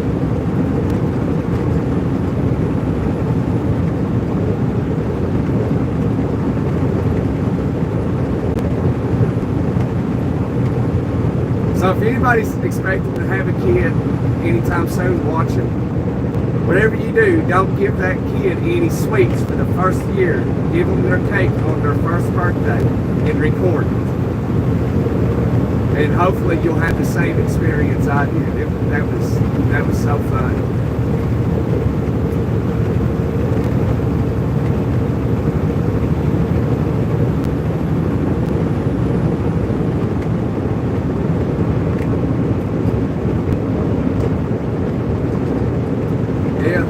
Stop, doesn't it, Miko? It just feels like yesterday that, my son was born.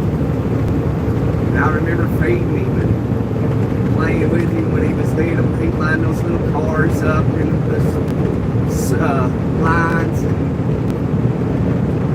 playing with him, and now he's almost 7 years old. That's wild, man. That is so wild.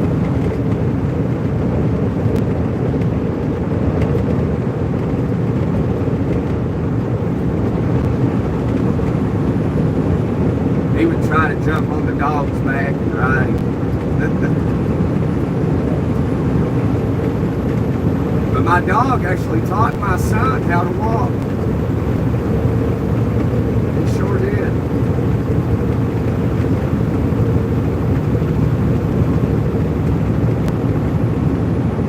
My dog's gone now. He passed away. But he really did. My dog actually taught my son how to walk.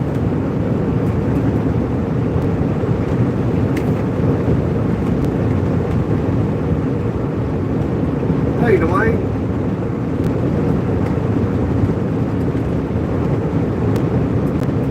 Not much, Dwayne. We've had a good live, man. We've discussed a lot of things. Just shooting the crap, We've had a good talkative, active live. It's usually not this talkative and interesting.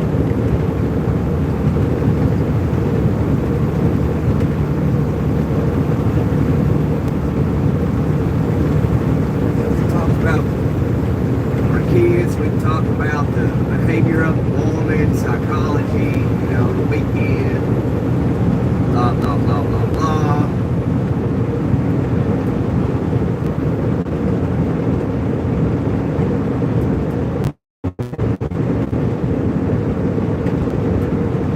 No, I ain't upset at all, Dwayne. Everything is good. Life is good.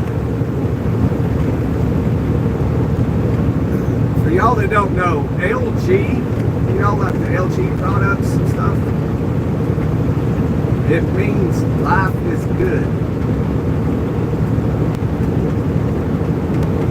And if you didn't know, now you know.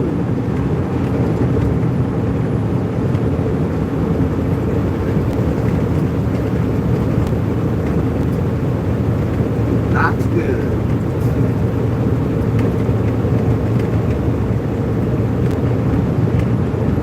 To God be the glory.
Because I say I'm doing it doesn't mean I'm doing it.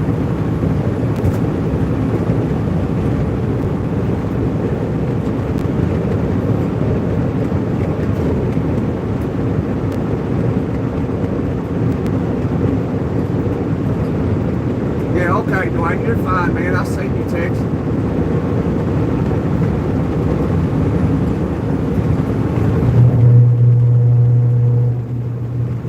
Wake up!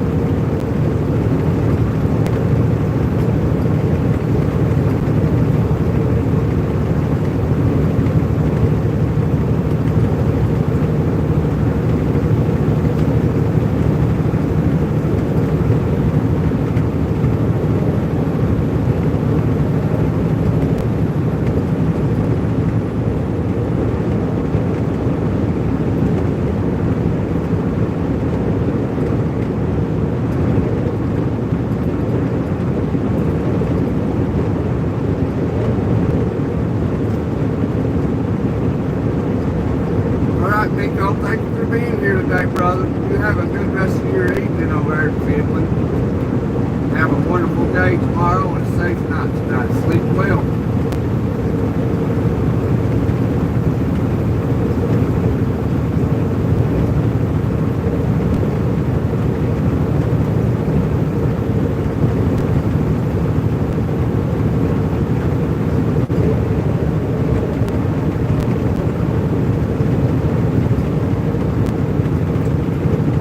Good night, Miko.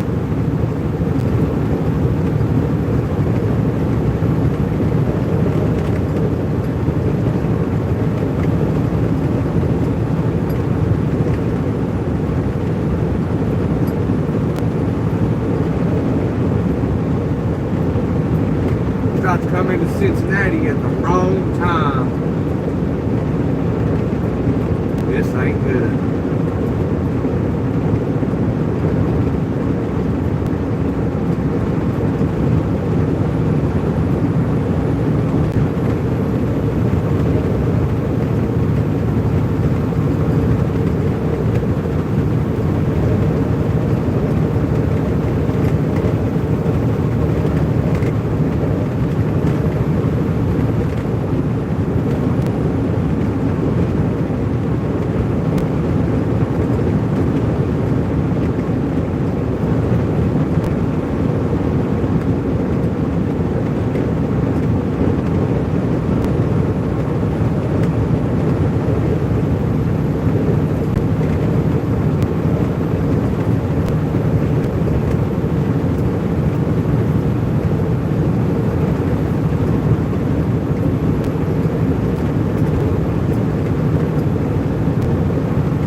About 3 weeks.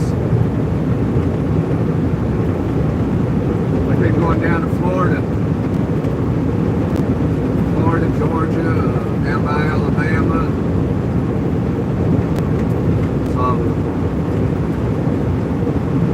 So I was quite surprised that we was headed to Michigan. I figured we'd be going down to Orlando or something.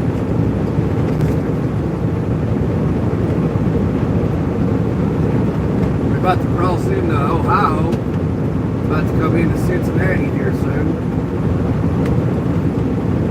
At the wrong time, so it's probably going to be a headache.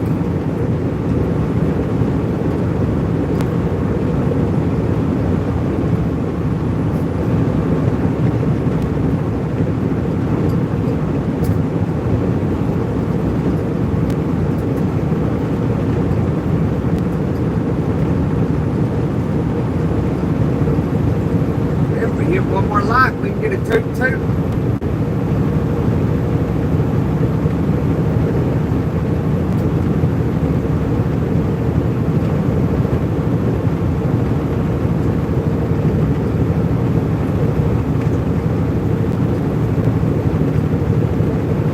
Hit the like button for a toot-toot, but hit 10. Showing 9 on my end, if it's showing 10 on your end, that is because you liked it. It's counting your like. We got 9. My life did show y'all 11.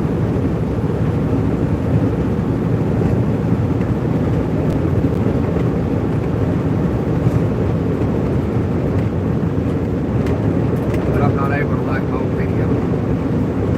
I don't think. We see. No, don't let me like my own video.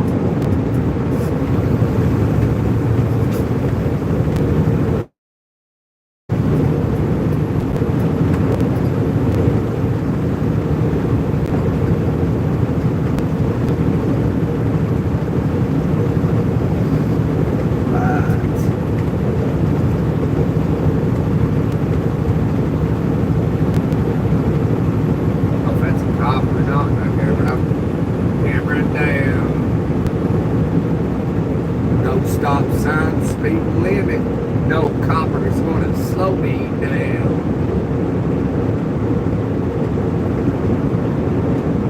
We even jump the left lane. We'll see what he does. I think he's scared.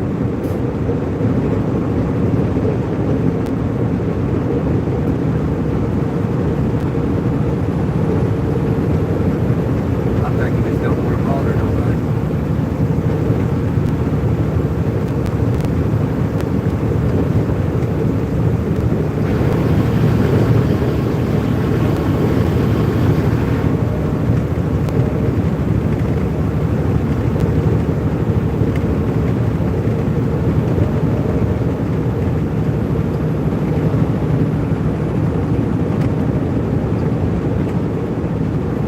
That Ford Ranger. Look at that Ford freaking Ranger. He hit it, Ford Ranger. He hit it.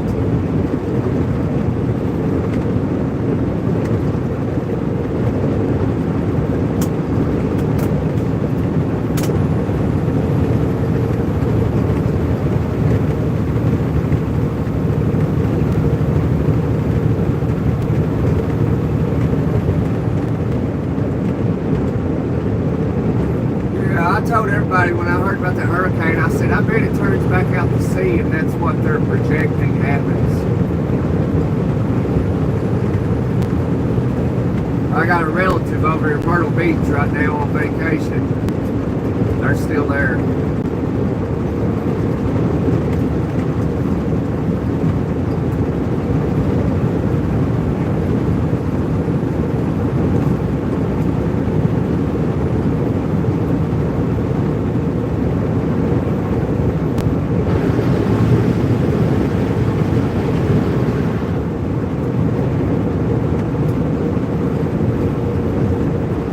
It's hurricane season. I think hurricane season starts in June 1st or something.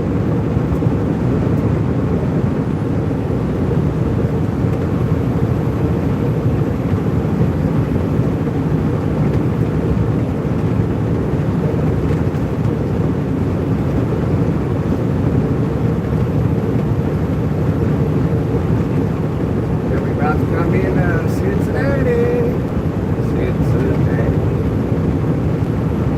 Hello, I'm a truck driver. Big Bone Lick State Park. Big Bone Lick.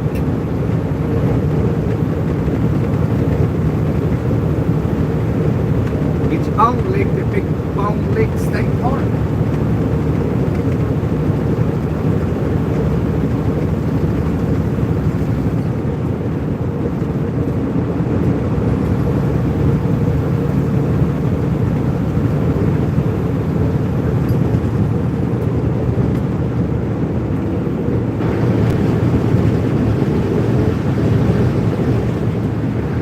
It's finger licking good.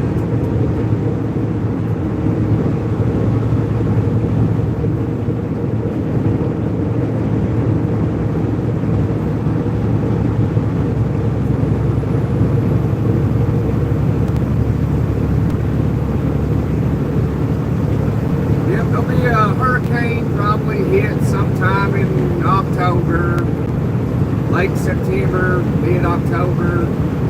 Then it's going to rain in my mountains, and then it's going to be cold ever since. That's how it goes. That rain off the hurricane reaches my mountains, and it gets cold. That's what transitions into autumn. What causes it anyway.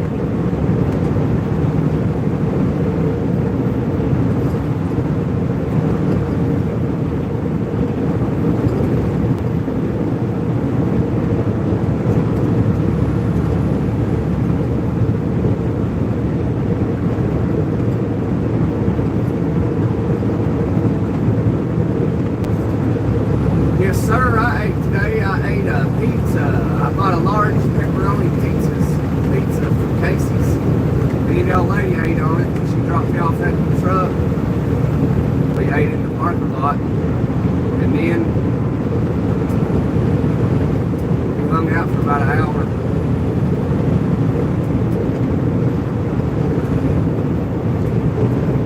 Then I jumped in my 18-wheeler and rode on.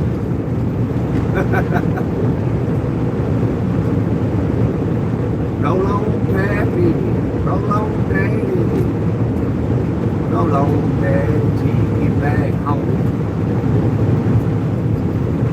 Big 18-wheeler, roll on, roll on.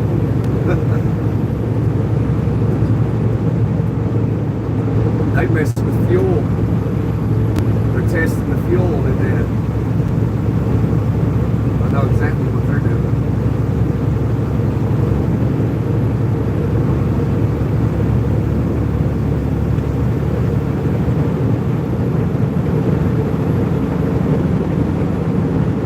Service you can count on bologna.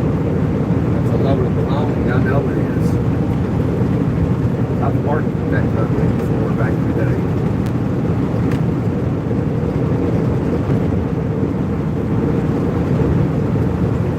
You know, y'all, I ain't got the first thing in the P.O. box from anybody yet. Not one thing, not even a stamp. Not even a stamp.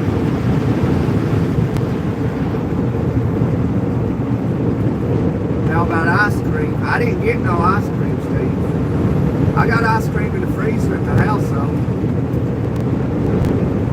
I don't eat it though. I don't eat sweets that often.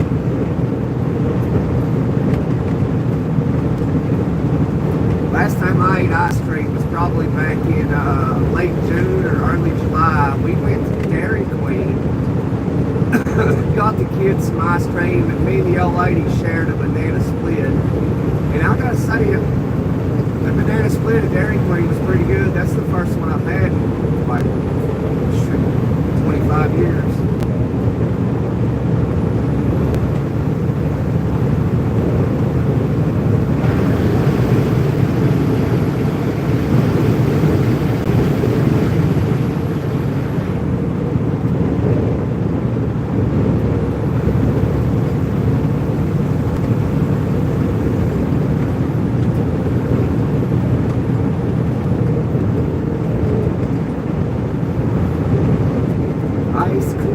Ice cream, we all scream for ice cream.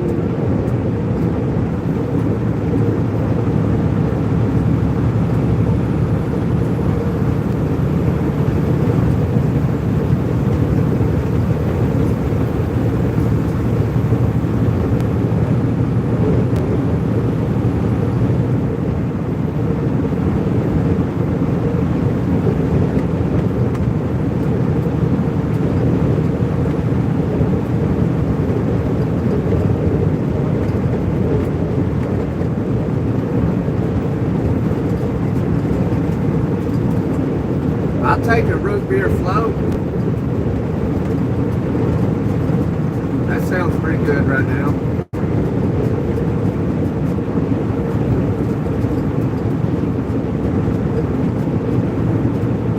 That's a copper.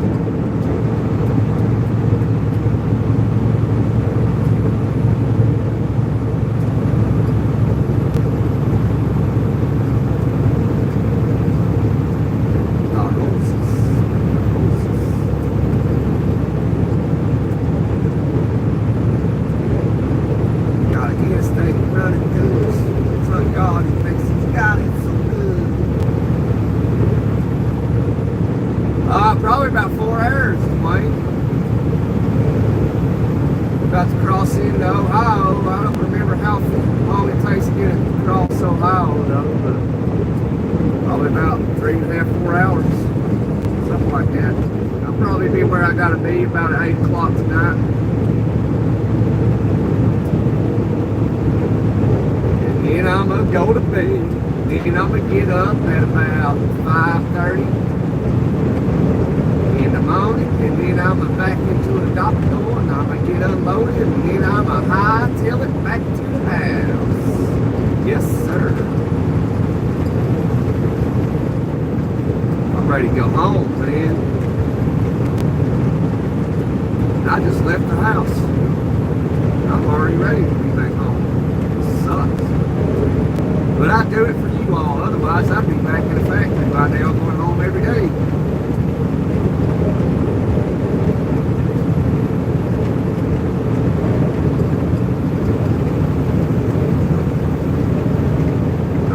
I'd get much views, much attention working in a factory. But at least doing live trucking, you know, some people see it and they'll drop in like, hey, what I gotta do to get my CDL to drive the truck, you know, then I'll tell them, you know. I actually thought that would happen more often than it does, but it doesn't happen that often. Welcome to fabulous Flo, Vegas, Kentucky. That's kind of stupid. That's kind of ignorant. That was kind of ignorant. Welcome to Flo, Vegas, Kentucky.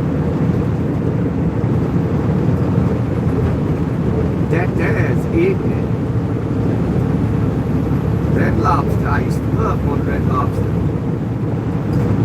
I heard they was closing a bunch of businesses, a bunch of them down, Red Lobster, but that hell, that's been 4 years ago. The first place me and Sky ate at when we got together was Red Lobster.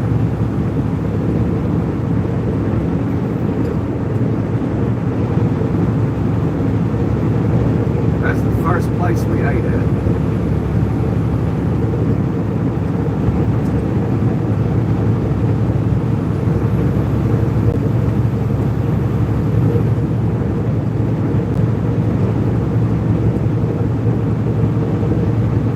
We used to travel around going to these hole-in-the-wall restaurants, that not main chain. And try them out, man. They're pretty good. Anything outside of the main restaurant chains like Red Lobster, Olive Garden, Texas Roadhouse, anything outside of that, those franchises, you gotta try those. Those are way better. Those hole-in-the-wall places are awesome, and they're usually more expensive, but they're worth it.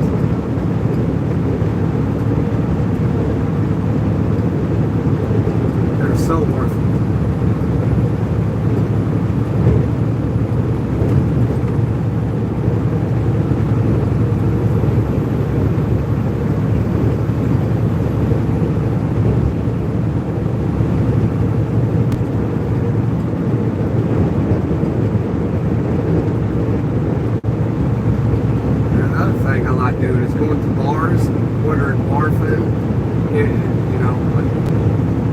So usually when you find a bar that serves good bar food, you'll continue to go back to that same bar because it's good. And then you'll try different bars sometimes and it's like, hey, this bar food sucks. But the majority of times bars have pretty good food. I just like going to eat the food.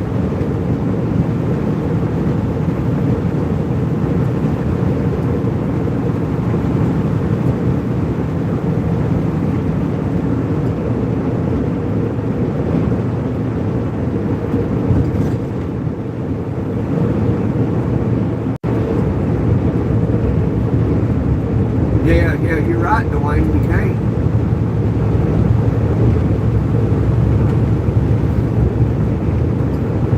Calhoun and Knoxville is the best. I've not tried that one, Steve. I go to Knoxville all the time. There was one down there I wanted to try. I can't remember the name of it yet right now. And instead of going there, we went to this other place right across the street from it. I don't even remember what that was. It was okay. But I won't go back. I'll have to try that place in K-Town. Oh boy, here we go. Told you we was coming into Cincinnati at the wrong time. We'll grab that left lane if that little Hyundai would get on up through here.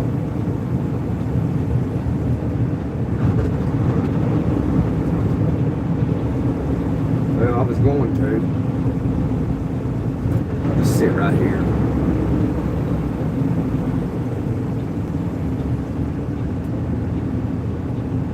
Oh, it's on the Tennessee. Oh, yeah. I know where you're talking now.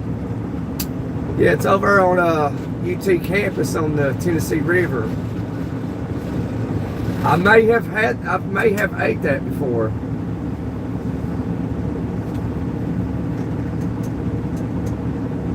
If I have, it's been years ago when me and my buddy used to go down there all the time back in the day. We used to go down there to Boone's Day, and we'd go down to Cotton Eye Joe. Those were fun times, man. We were so young back then.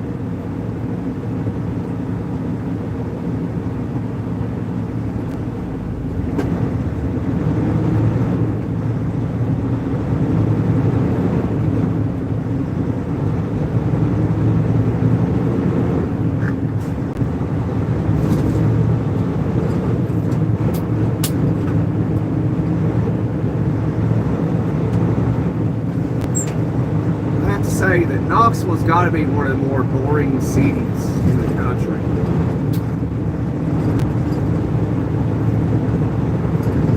There's really not much to do in Knoxville.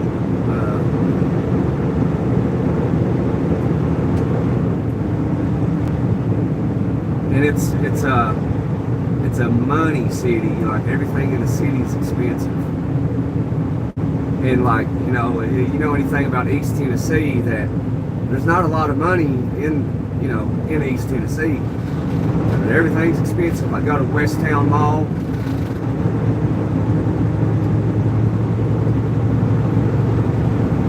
You know, you don't see Lamborghinis in Knoxville, you know.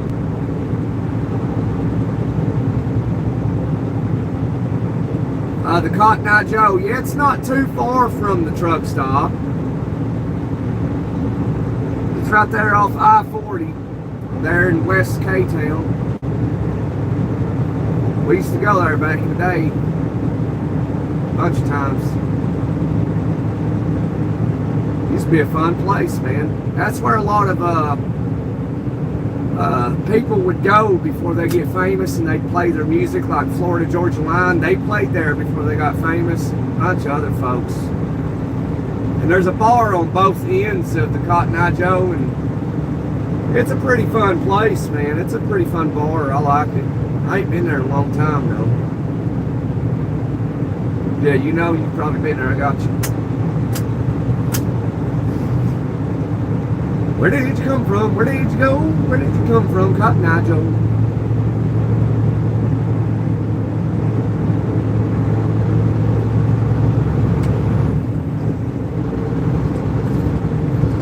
Oh, we got 10 likes. Toot toot, baby.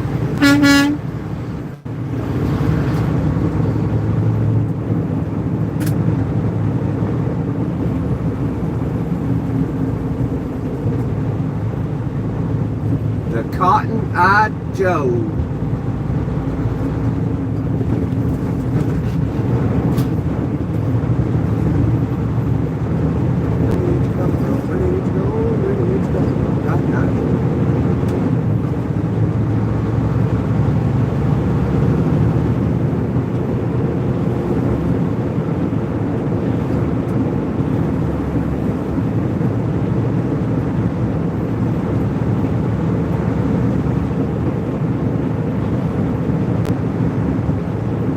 We used to go over there by the Cotton Eye Joe, I think it was last year, year before.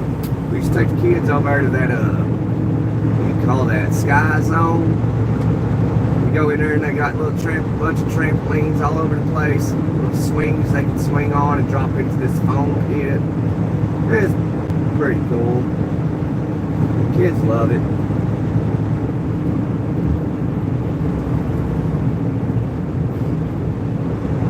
Yeah, I ain't been to the Cotton Eye Joe in probably 15 years.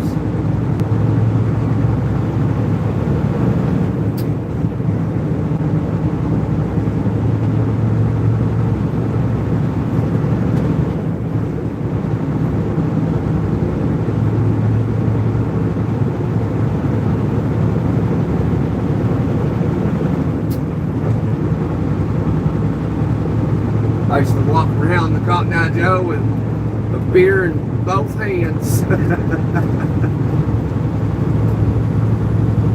Then I'd sit down, my buddy, he'd have a shot ordered for me, and these girls would come over and they'd have a shot in between their their taties, I don't know what you can say on YouTube, but they'd bring it over and they'd get up there and they'd put them right in your face. Then they'd put one in their mouth. A bunch of weird stuff, man.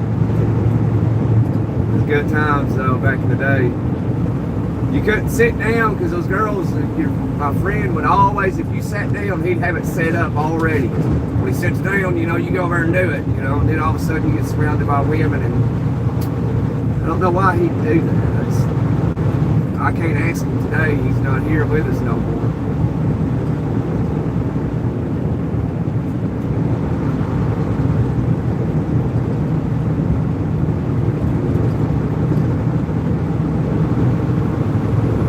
Oh, Alabama did. Yeah, I used to go to the Bowery there in Myrtle Beach, man. I had a good time there at the Bowery.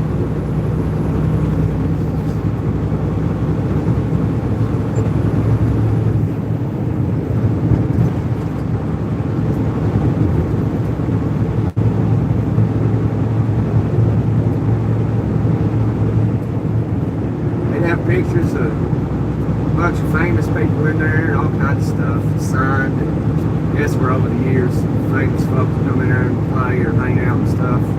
Waylon Jennings, Hank, Leonard Skinner, bunch of Southern bands, you know.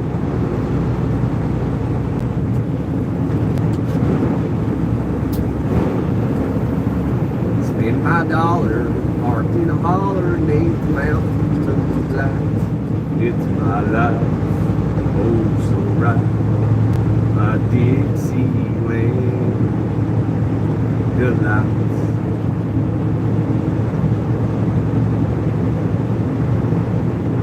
Ice cream, ice cream, ice cream time, baby.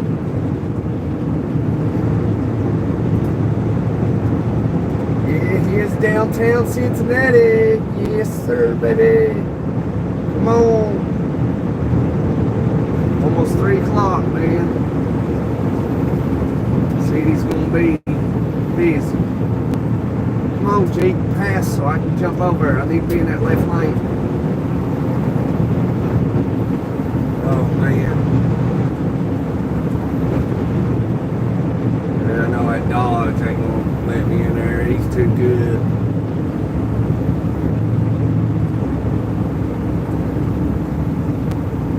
No big truck gonna get in front of my pick-em-up truck.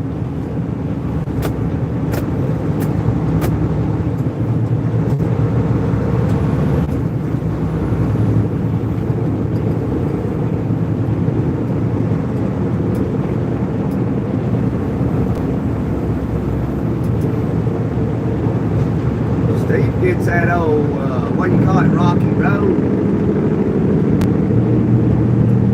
That guy over, listen to it there. Yes, Cincinnati, Cincinnati. Welcome to the jungle. You can have anything you want, but you better not take it from me in the jungle. Welcome to the jungle.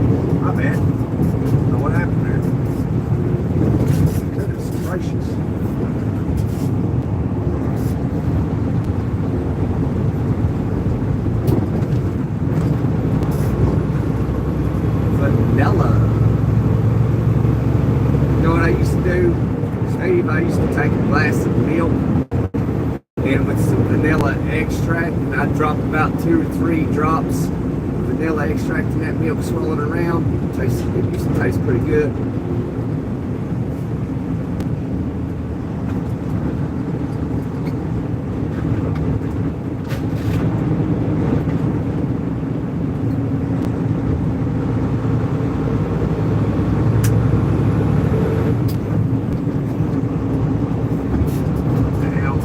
See Cincinnati, it's terrible over there. Look at that place. I went to the Reds game over there one day, yo. I like the Cincinnati Reds. I've watched them play a lot of games all over the country. I watched them play here in Cincinnati. I watched them play in Denver. I watched them play in Tampa. Where else did I watch them play?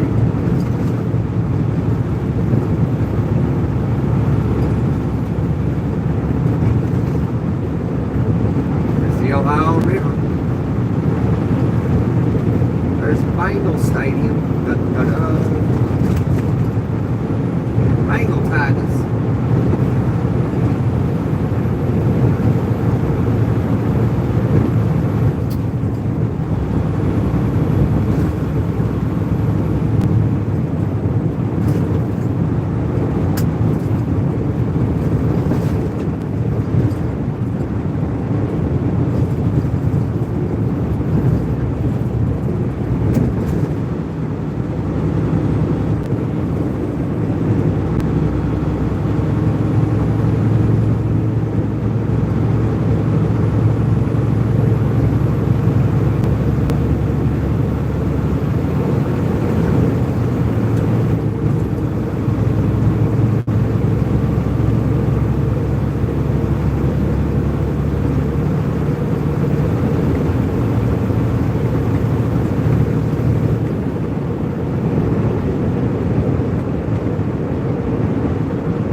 right up here. I haven't quite figured out why.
Ice cream machine. You know what I want? I want a juicer. I want to like get fruits and stuff from all over the world and make my own juice. But you know, I've read though that like if you put fruit and stuff in like a blender, like that actually destroys all the nutrients. I mean, that's what I've heard, but I don't know how true it is. Which kind of makes no sense. Like, all you do is like grinding it up, you know, making it into like a juice.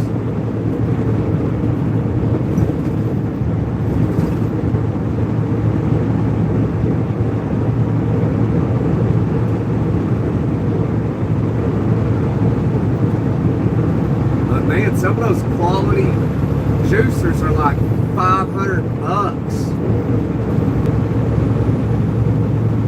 Some of them's more expensive than that. Like some of them's pricey. I think the one I want is like $400, like a juicer.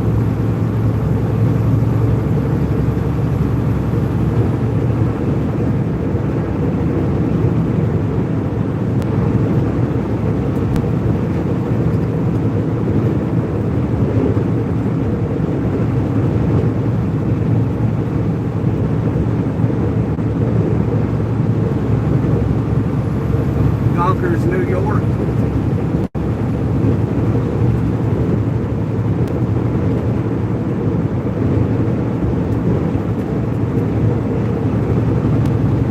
Back in the day when Elaine was a young girl.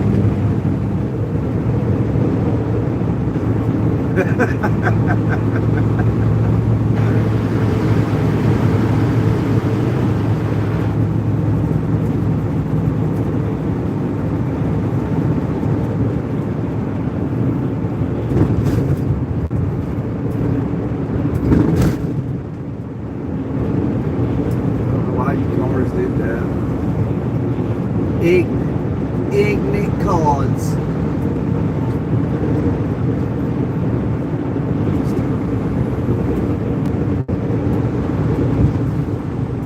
Oh yeah, it sounds like almost like churning butter. For some reason right through here it stops. I'm surprised we ain't stopped already. Back in the day when I was a young girl.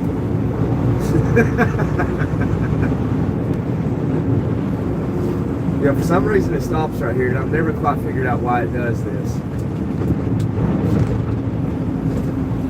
Now watch the one time I say that, and then watch there'll be like an accident or something. It's like, well, that's the reason right there is the accident I had.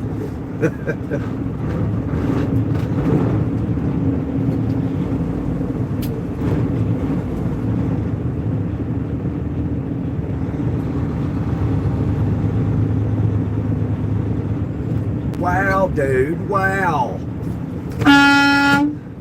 Stupid mother. I'll get out and kick your ass right here on the damn road.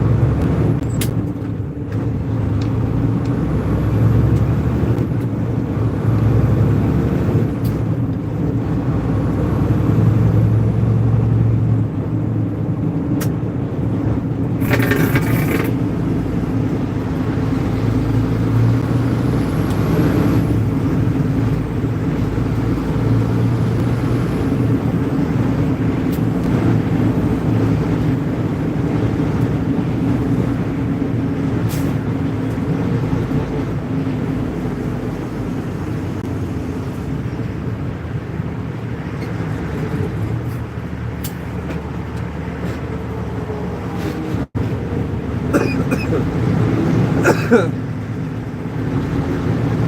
been fighting all day.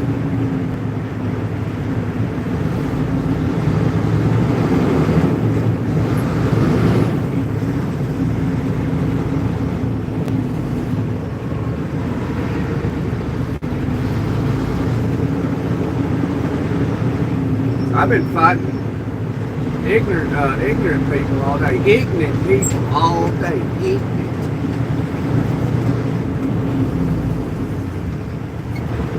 Constantly, man. Bunch of dumb stuff. Like, I can drive. But they get out here on the road and they can't drive worth a live.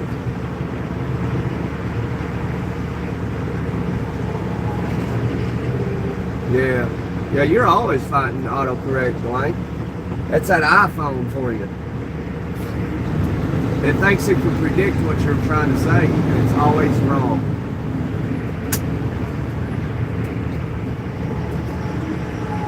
You know, like if you want to say the F word, type out the F word, it'll be like, oh, you don't mean that, you mean duck. Duck you.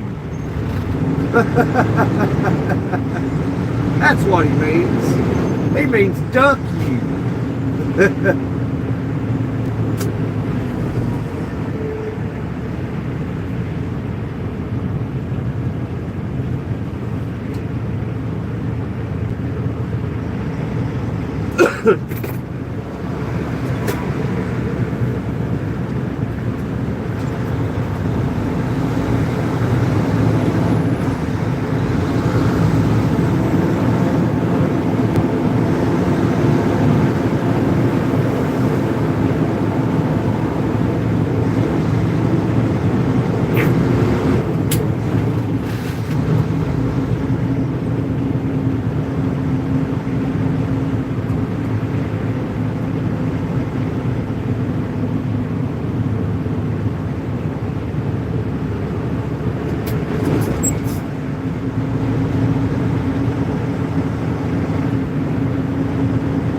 The helpful place. I like Ace Hardware.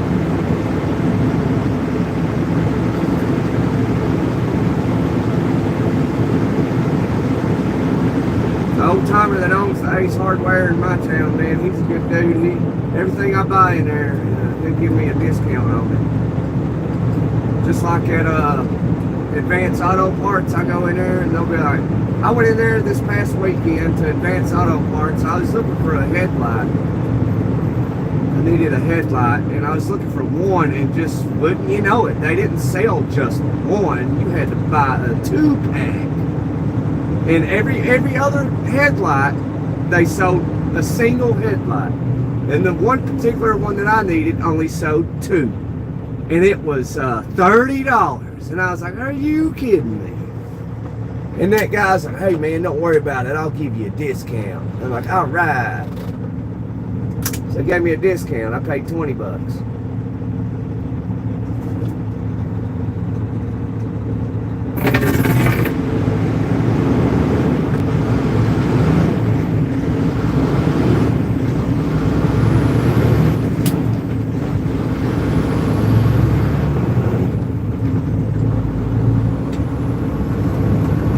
Yeah, that's another thing I did this past weekend. I replaced the headlight bulb in the red car. That was pretty simple. Then the other weekend, one of the old lady's friends came over. I was fixing the 4-wheeler, and then she came over and she's like, Gunner, can you find out what's going on with my tail light? And I was like, yeah, I can find out. She's like, it ain't working. I'm like, well, you probably need a bulb or a fuse. And she's like, would you care to look into it, Gunner? And I was like, yes ma'am, I'll check it out.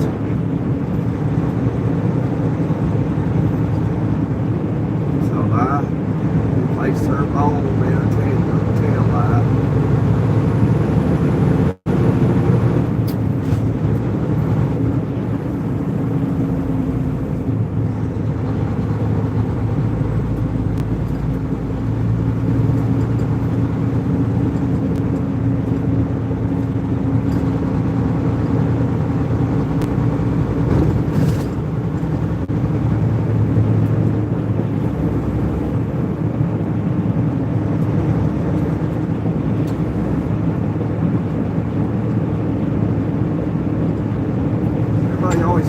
fix something. Gunner, will you fix the throttle body? Yeah, I'll fix the throttle body.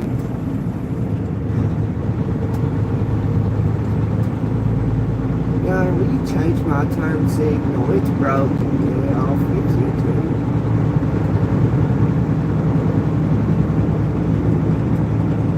Gunner, the seat won't unclog itself. I've done everything. I'll fix it.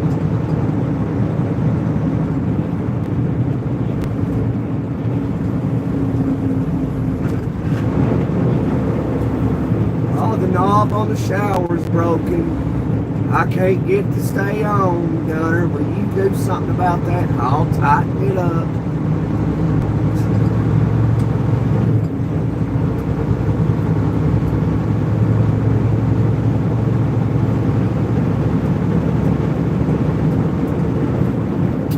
All the water in the tub won't drain. I'll clean the clog. It's probably clogged up with your hair. I'll fix it. Gunner, fix this. Gunner, fix that. And at the end of it, I get oh, thank you. You're welcome.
Cincinnati, Mike.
Where's my headset? Old lady calling me.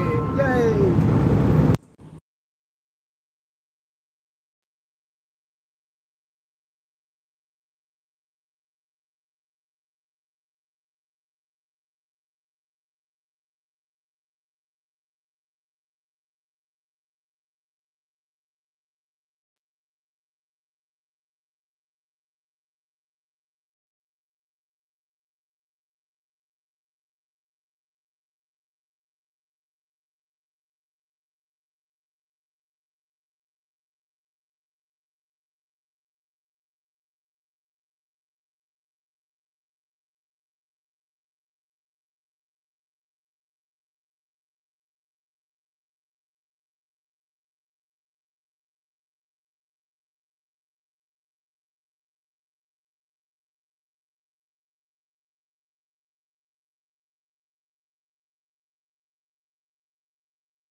Yo, yo, yo!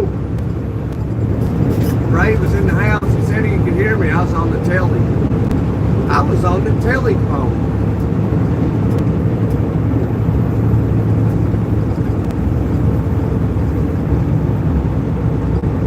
Up, we hit 10 again. 3-2.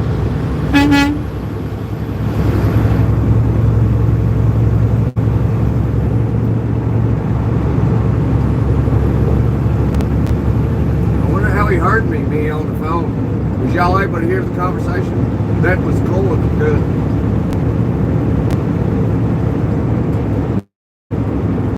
See, that's when I need another camera. So if I wanted to do like a reality TV show, like you can actually see what I'm up to. He's on the phone talking to his old lady. What are they talking about? So we could have like a reality YouTube channel.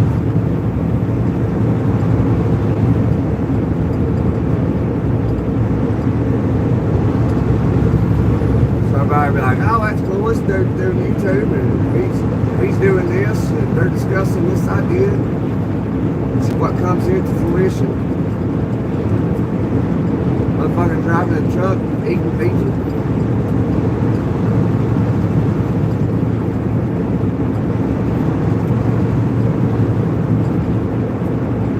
Gonna go home and do all kinds of fun stuff, yo.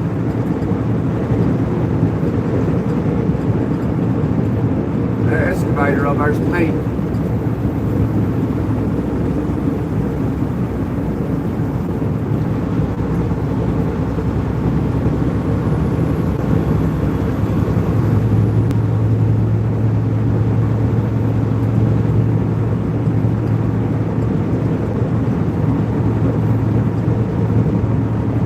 Yeah, everything's good, Dwayne. Yeah, thanks for asking, brother. Everything is A-OK, my friend.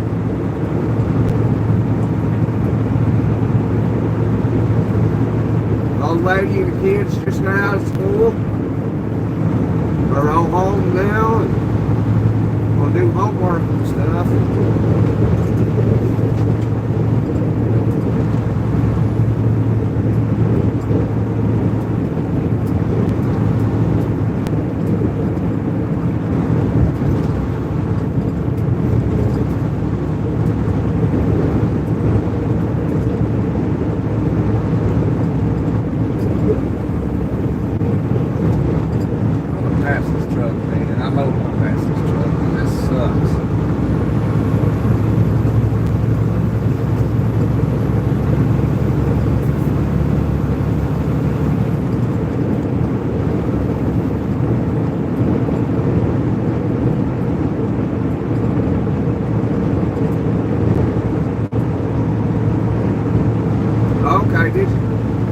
Yeah,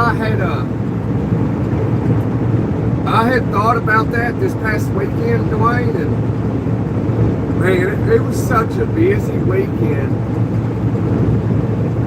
I didn't have time to look into it. Like, it was literally that busy, not exaggerating. But it was so fun, though. And that's when, like, I need a camera to, like, you know, invite people into my life like that when it was fun, you know. I think y'all really, you know, maybe like it. I don't know. I mean, it's just ordinary life, you know. People just do what they do.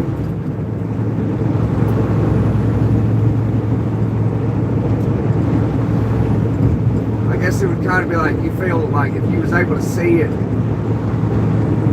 text in it and all that, you kind of like feel like you're part of it. Because if it was live, you kind of would be part of it. Because, you know, you can, as it's happening, you can talk, you know, in the chat.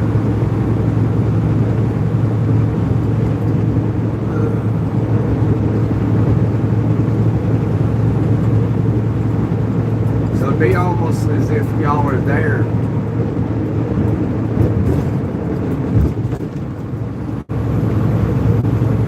But I don't know how well that kind of content would do, though, you know, like a reality YouTube channel, you know. But it would also be kind of hard too, because it'd be constantly recording.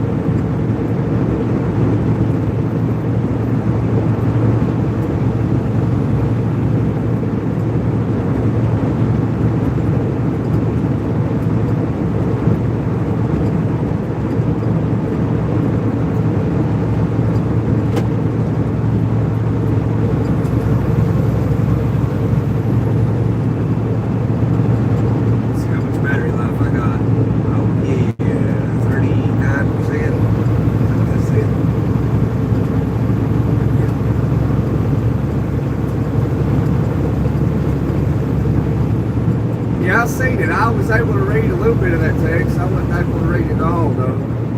Something in regards to that text to speech or something.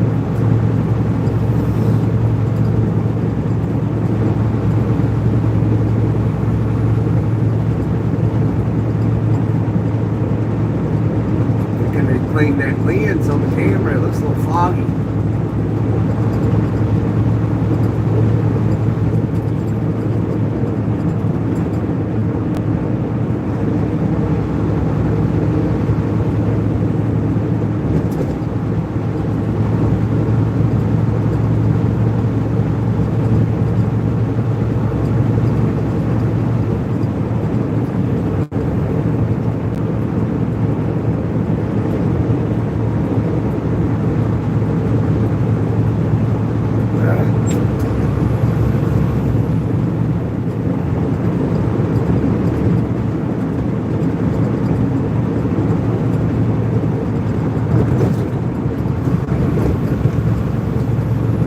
I was surprised we got through Cincinnati as easy as we did.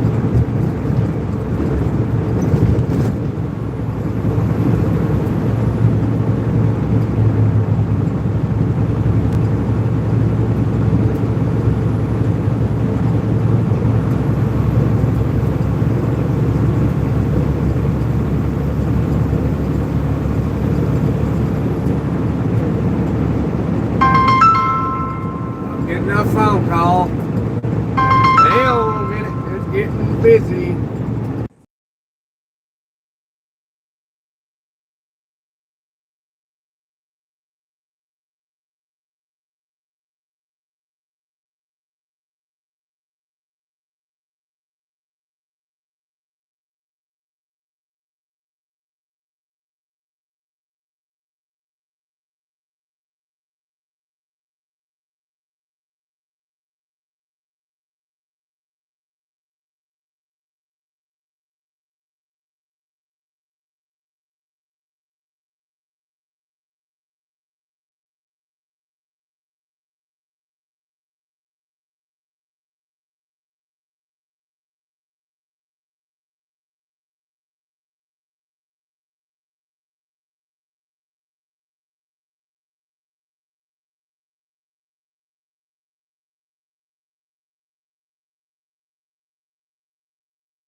appreciate you showing us support, man.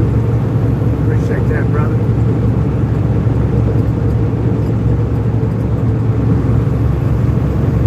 Yeah, I was on the phone. When it rings, I try to tell you as I'm about to jump on the phone. So I guess when it rings, that's when it cuts out the audio. But yeah, no caller IDs, the misses. So yeah. But guys, my battery's about to die, so I reckon it's about checkout time and whatnot and everything. So I'm going to charge my battery up. I don't know where my long charger is, so I can charge it.